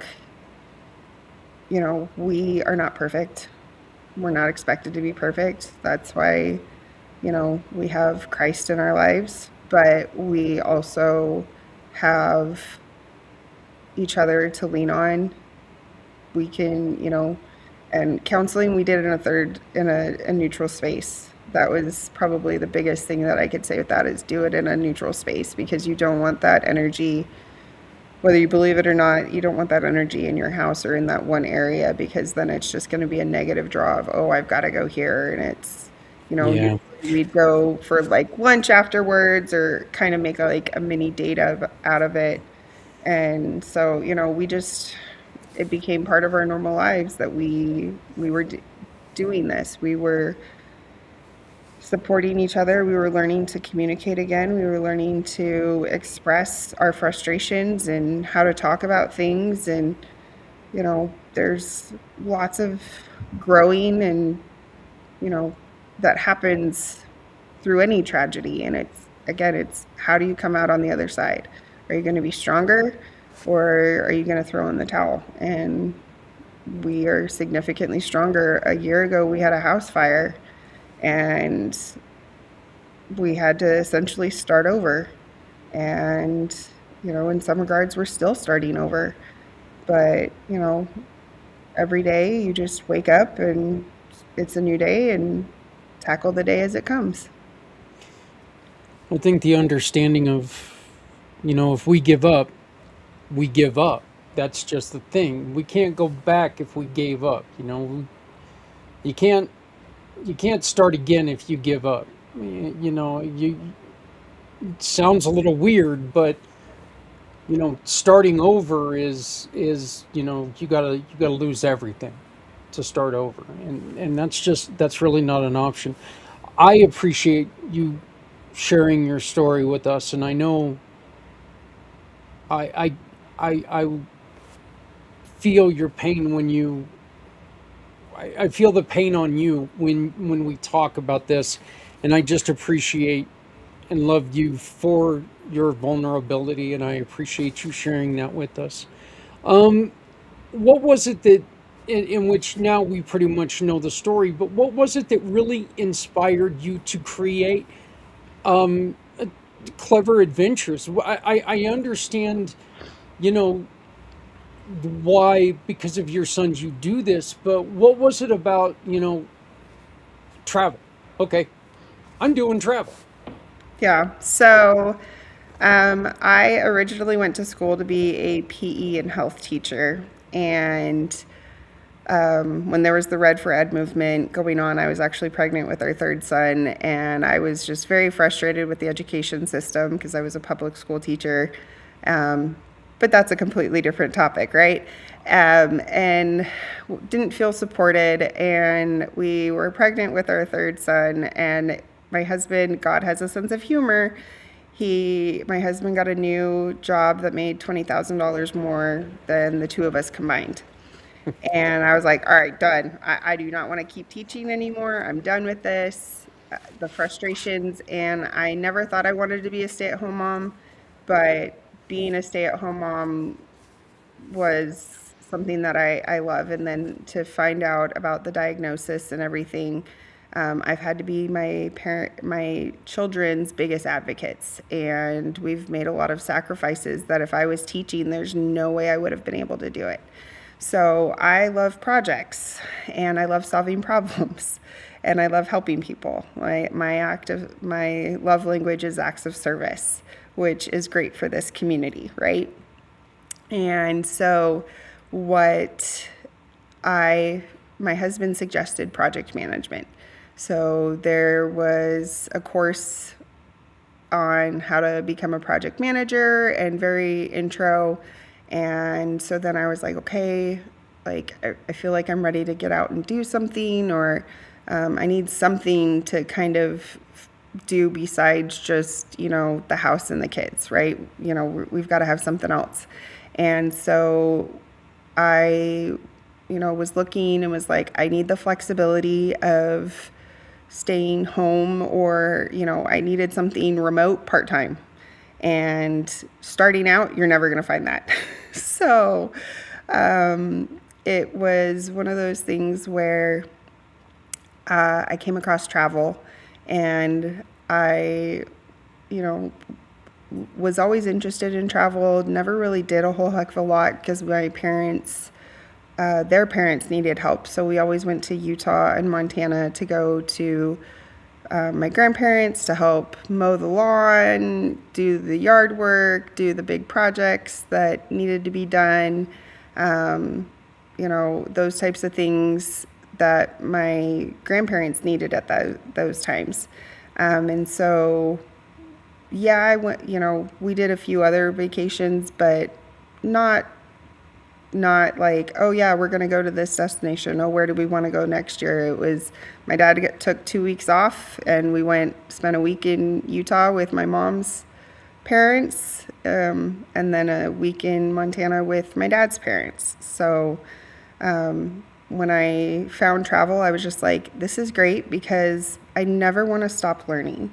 And with travel, there's so many destinations, there's so many companies, there's so many different opportunities on what to learn that my brain I could do the teaching, but the mundaneness of, okay, you've got to cover these same things, I just kind of got tired of it.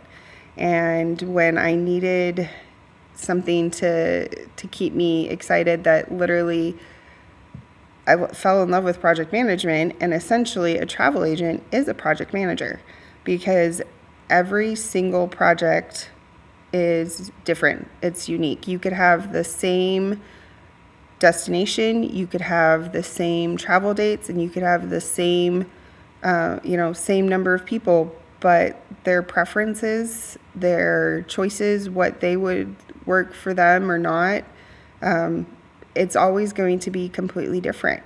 You can start at one price point. Well, what are you willing to pay? What's the availability? Flights, all of that stuff. And so I love it because there is so many options, and it's, okay, what is my knowledge about this destination? Or what is my knowledge about my clients that needs to come in with, like, the disabilities? Do they need things in regards to, mobility? So they need an elevator, because in the United States, we have the Americans with Disabilities Act. But once you leave the U.S., there is no ADA. And those requirements that, are established in the U.S., there isn't. And so it can be even more of a challenge once you leave the U.S., if you're going international, to make sure that, oh, there is an elevator. Oh, there is do you need a roll-in shower? Do you need grab bars? People can put them in, but it's not always necessarily a requirement, for like hotels and things. And so making sure that things are accessible, I'm able to do my research. I'm able to save my clients a lot of time in that I can go and dig. I like to go and find all the information to make it that my clients don't have to spend all of the time that I'm doing it just for one. I put that information in my brain so that the next time somebody wants to go there, hey, this is what I found here. This is what I've found for this. And so it's able to, yes, it helps one family at that time, but how many families could it potentially help in the future? And there's not a lot of all of those resources. So one thing that I do is I talk to my business development managers, whether it's for a company or a tourism board or, whatever it is that they're representing. And I ask them about disabilities. I ask them, how do you handle sensory needs? How do you handle accessibility? Is there wheelchair ramps? Is there, do you have the lights for people that can't hear or hard of hearing? Do you have, braille or a way for people that struggle to see? So it's not just, the things that you can't, visible or invisible disabilities. I am encompassing everything, because just because one person doesn't, yes, how would I travel with my family, right? I need to practice booking a trip. Okay, well, how would I take my family? How would I take my family to this place? Okay, what resources are there? And there are some places that actually allow you to, the community, the businesses, to train their staff so that they can say that they are like certified, or that they get this symbol to say, hey, our staff have been trained in autism, our staff have been trained in this disability, so that way you know that we're going to be supportive, we're open to those individuals. Hey, if there's something going on, we know how to handle it, instead of, a lot of people with disabilities, there's negative stigma. There is a lot of, oh, well, this is embarrassing, or, oh, they're a horrible parent because, oh, your child's trying to get away. It's not that they're trying to get away from us, like, oh, I don't ever want to see you again, like run away. There's something that they're trying to avoid, or there's something that they don't want to do, whether it's because of overstimulation or things, and they're trying to get away from that situation. And it's not what they want, or it's not what they're expecting. And so we've got to deal with that, and it can be very embarrassing. And, I try and cheer on those parents that, I'm like, oh, that one's a runner. Okay, they're doing the best that they can. And so however I can help my clients be a resource for them to say, hey, look, I understand your everyday life. I understand your hesitation with travel. We can still get you traveling.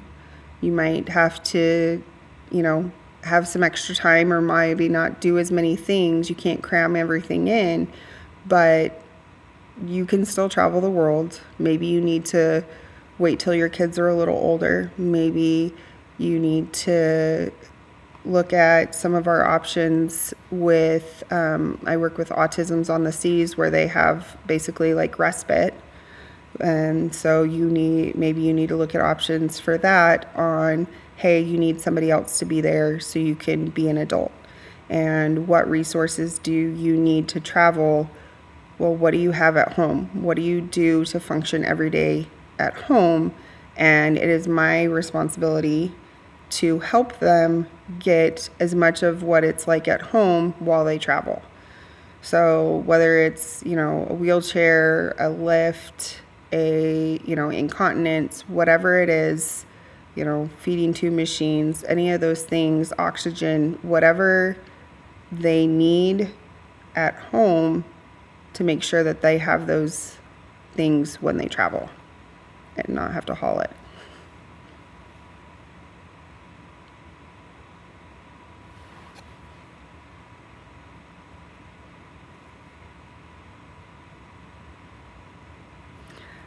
I'm reading your lips. I can't hear you. I'm very sorry about that. How often have you been able to, or how often have you had to tell a parent or remind a parent that you might need this accessibility? Because they're going through all these things in their mind that they want. How often does somebody forget what they need? So that is one of the questions that I kind of ask of, hey, do you have food allergies? Because they're like, well, we just do a lot of cooking at home, or we do these things, or we only eat certain snacks. Like food allergies are becoming significantly more prevalent, and they impact people traveling. We only eat at certain fast food restaurants. We can't eat anywhere because our youngest has an EpiPen for soy. And to say, hey, you have like, he's like, can I eat that? Well, you could, and let if you want a shot. And he's like, no, I don't want the shot. So, it gives him that choice of this is the consequence if you eat this, but, so it's helping him learn. But I have a friend that she had cerebral palsy, and she was going to go to, she wanted to go on a trip to see her sister, and it was supposed to be snowing, and she can kind of walk, but, a wheelchair is easier. And I'm like, well, how are you going to be walking around in the snow? She hadn't thought of the weather. Hadn't thought of, well, oh, my clothes are going to get all wet, or, oh, what am I going to have to do if I just have my walker versus not having a wheelchair? And, well, she was just going to go by herself. Well, okay, is anybody there to think about that? Do you have somebody there to help you? That would help you, and so it's a physical disability. It's a, that neurodivergence. And it's one thing that I just want to make sure that I put myself in those parents of, okay, tell me your struggles, what are your concerns, so that way I know how to prepare either the hotel or, for the trip, make sure that the individuals that need to know the information, that they know that information. Hey, we've got a family coming in. These kids, they have, you know, these kids, they have 3 boys. All 3 are autistic, and they, 2 of them are runners. Okay. So, or hey, they've got food allergies. They will talk to the concierge when they get to the hotel, but just so you know, this family is coming. And so, just like the family has to know how to travel and have to make sure that they have everything that they need, it's also very respectful of me to make sure that where they're staying and where they're going knows, hey, this family has these challenges. These are what they face every day. Just letting you know so you know how to, help that family, in their everyday life. I've got 2 more questions for you, but this one is how when somebody comes to you and they say, you know what, we've got to travel, we got to go somewhere. I don't know where. We got to go somewhere. What do you go through? What is like the like Rolodex in your mind? Okay, well they've got a child with sensory issues, so going to a place like Las Vegas might be too much. So we want to take and check that box as a oh no, and so maybe we go to another place that is just as fun, but not so much for the child, or for even for another adult. So if they don't know where they want to go, I kind of start by just asking a few basic questions of where have you been, and if where would you like to go? Do does it need to be within driving distance because it's easier to just drive? Are you willing to go international? How international? And so it kind of just gets them thinking of, well, what would I like to see? Where would you like to go? What types of transportation are you interested in? Plane, train, automobile, essentially. How do you want to, boat? Oh, we don't really like to be around a lot of water. So, okay, or we don't, I have a friend that she's terrified of open ocean. So I'm like, okay, why don't you start with a river cruise? because then you're still on a boat. There's that. And so kind of ease into it. And so it just gets them thinking of maybe we're a little seasick or we're a little hesitant about a boat. Okay, so that takes that off the table. Do you want a theme park or would you like, more history? And I just kind of help them say, where do you want to, it helps narrow them down of like, well, what do you want to do?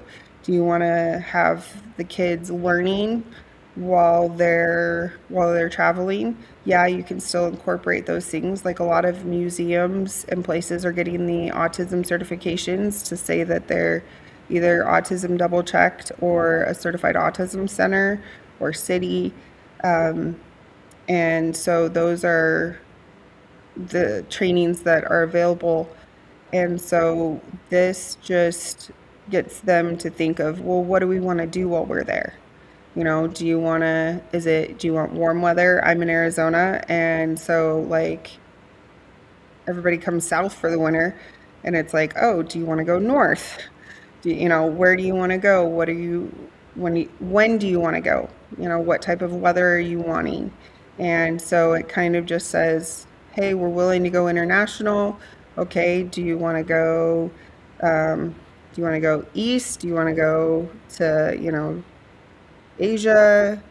Any there? Do you want to go down to Australia, the South Pacific, any of those islands? Do you want to go to Europe?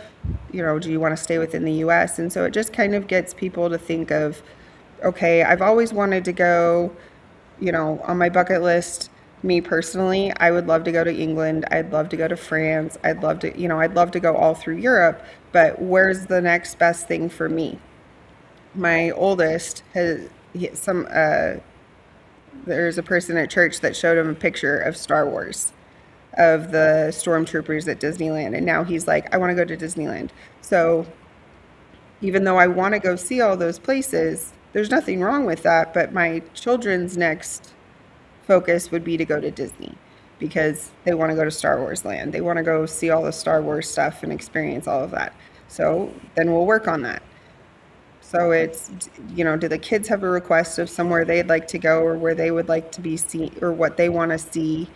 Maybe they're learning about something. I know in Arizona I think across the nation, 4th grade, the kids study the national parks and, some of those things. And so those kids you can get free entrance into the national parks. So do you want to go see one of the national parks? Which one? So I ask questions to probe them to get them thinking of, do you like mountains or do you like a beach? Do you want lots of water? Do you want very little water? What are the activities that you want to do? Because then I can build destinations or locations off of those questions. Well, I'll tell you, we'd have a lot of fun with me and my wife. She loves the ocean. I don't care. I couldn't, I'm a mountains guy. Hence here in Colorado. Yeah, she dreams about going back to her ocean vacations in Texas, and I'm like, well, have fun. I'm gonna go camping. So it's like you enjoy the ocean and the smell of fish, and I'm just gonna go up into the mountains with life. But and again, Lori, I want to thank you so very much for all of this, and I appreciate everything that you have brought to this and are bringing to the family. I think I think what you're doing is it's so much in the mission of what we're trying to do to make sure that everyone has the accessibility to do what everyone else is able to do. And there's no reason why we shouldn't all be able to enjoy stuff. I love the fact that you keep bringing up history, because that's my thing right there. I would love, my bucket list is going to like a castle tour in Europe. Just do like a European castle tour that goes into Rome and maybe even to Greece, and then, maybe slipping down to Egypt when people aren't getting killed down there. You know, go and visit all these historic places. I'd love to go and see the Great Wall of China. That would be so neat to see that, and even in the older villages of Japan, those, that would be, oh, that would just be, for a guy who loves history, that would just be something that I would be freaking out about all the time. But Mhm. I think now we have a chance to maybe do this. But my last question for you is very simple. It's actually a two-part question, and that is, what can we do to help you today? And what would you like to offer people to help them? Um,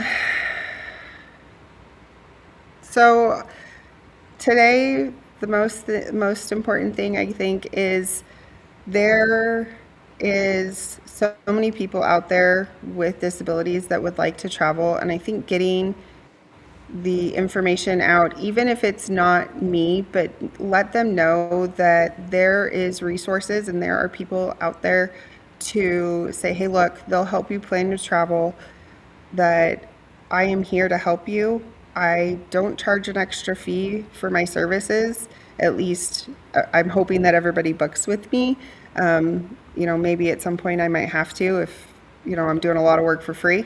But essentially, I want to help people make sure that they're able to see the world one trip at a time with whatever they need to, still function and have a daily life. So just making sure that, because 1 in 6 people have some form of a disability, whether it's a physical disability, whether it's a mental or emotional disability, any of those things, anxiety, those are the other things that, depression. And so making sure that if you know somebody that maybe they would want to travel, invite, hey, here's a resource if you need this. Or if you're planning a trip, one of the questions that I like to ask is, who do you know that might want to travel but needs extra assistance? Or is there anybody with a disability that would like to travel as well and maybe go with you? And so then you kind of make it a group thing. And so it just getting the word out that, you can travel and it doesn't have to be a lot of extra work or extra time that you already have in a busy schedule, and, that I'm there. Um, I would essentially, I am here to help save you time because your time is precious. In the what is it, entrepreneurial world, is what's your hourly rate? What is your hourly rate worth? And if, your hourly rate is $50 an hour, are you willing to spend 10 hours, a full day's worth of work, to do all of that research? Or would it be better to say, hey, look, I'm going to hire this out. I'm going to have somebody else do that. And, I don't charge for my services other than I get commission when you book through me. And I am here to help you save time, but I'm also here to make sure that you get the best deal possible. So whether that is through all of my suppliers that, I've got a friend that's getting married and I'm like, hey, look, if you book through me, I can get you there's honeymoon gifts that I can get you. There's these other things, there's these perks that I can get you by booking through a travel agent, because they have those there, but if you book them yourself, you're not going to get those because this is for the industry resources. So I'm here to save you time, I'm here to save you money, and I'm here to make sure that you can still travel and it's the trip that you would have planned, but I'm an extension of you. So I'm doing all the heavy lifting and you just get to go on your trip. Well, and I would also throw in there that, look, mom and dad, if you're wanting to plan a trip, wouldn't you rather have somebody who has experience on on traveling with, children with special needs? Or Hmm. would you just rather have somebody who can guess what you need? I think I'd rather go with the person who's going to go through a checklist to make sure that my needs are all met. So, um, and again, Lori, thank you, thank you for joining us. Welcome to the family one more time. Last question for you is, how do people get a hold of you? Um, Really easy. I am on the community website. I'm one of the uh, people there. So I'm on the community website. You can also, I have my own website is lcleveradventures.com. So email is Lori at lcleveradventures.com, and I'm all over social media. There it is. I knew my finger was going to work right. I'm not used to having to use this hand, so, but right here is how you can get a hold of all of Lori's information. Use the QR code above me, and that'll take you to all of her information. You can get a hold of her there. If you would like an introduction, of course, get a hold of me. I would gladly make the introduction to you and Lori. If you would like to talk to Lori about anything, please have a conversation with her. She is a wonderful, wonderful person just to have a conversation with. Have that virtual cup of coffee, or if you're in the Arizona area, maybe stop in and have a real cup of coffee, and you guys can and talk and again, welcome, Lori. Welcome to the family. Thank you. I'm happy to be here. Once So that was Lori Cleverly with Clever Adventures, and we want to welcome her. We want to welcome Aviva. They're both still brand new to the family. We want to welcome you all. Before we let you go, I know this has been a little bit longer show than I anticipated, but we are done for this week. I do want to remind you, next week we will have Les Simpson. The Les Simpson Show returns. Look, you want your sales to increase? Learn how to sell with your brain. Sounds weird, sounds odd, sounds normal, but is it? Really, is it? Are you one of those people who thinks that you cannot sell to somebody who's across the little box than you are? Well, then you're wrong, because you can. So join us next week for Les Simpson, and we will continue the story with Les. Hey, one or two last things, please. Go to communitypayitforward.us. Get your new Red Friday shirt. I love this design. I think it's a cool design. I love the way that we make it clear. You don't have to support a war. You don't have to, this isn't politically driven. I got my politics, you've got yours. Doesn't matter. These are our kids who give up a little bit of time away from their family. We need to support them. So pick up your new Red Friday shirt, www.communitypayitforward.us. Go all the way down to the bottom, and you'll see in the footer where it says Mall in One. Go to the Mall in One, and you'll be able to find it. Or just type in the search bar Mall in One, and you'll get there. One last thing, we need desperately somebody who works with apps. If you can dedicate 10 hours a month, 5 hours a month to helping us out, just help us maintain the app, get it back up and running, do all the stuff that I need help doing, which is a lot. Please reach out to me, Zak at communitypayitforward.us. That's ZAK at communitypayitforward.us. Please remember, everyone, never shut up, because silence has helped no one. And look, there's somebody out there who needs to hear what you've got to say. There's something that you've been through that's going to change their lives. Remember, if you're not helping someone, you're hurting everyone. No one needs to go it alone when we all come together. Thank you very much. I'm Zak Clayton, Community Pay It Forward, Come Together, Compass, Impact Podcasting Network. I'll see you on Monday with Footprints Forward.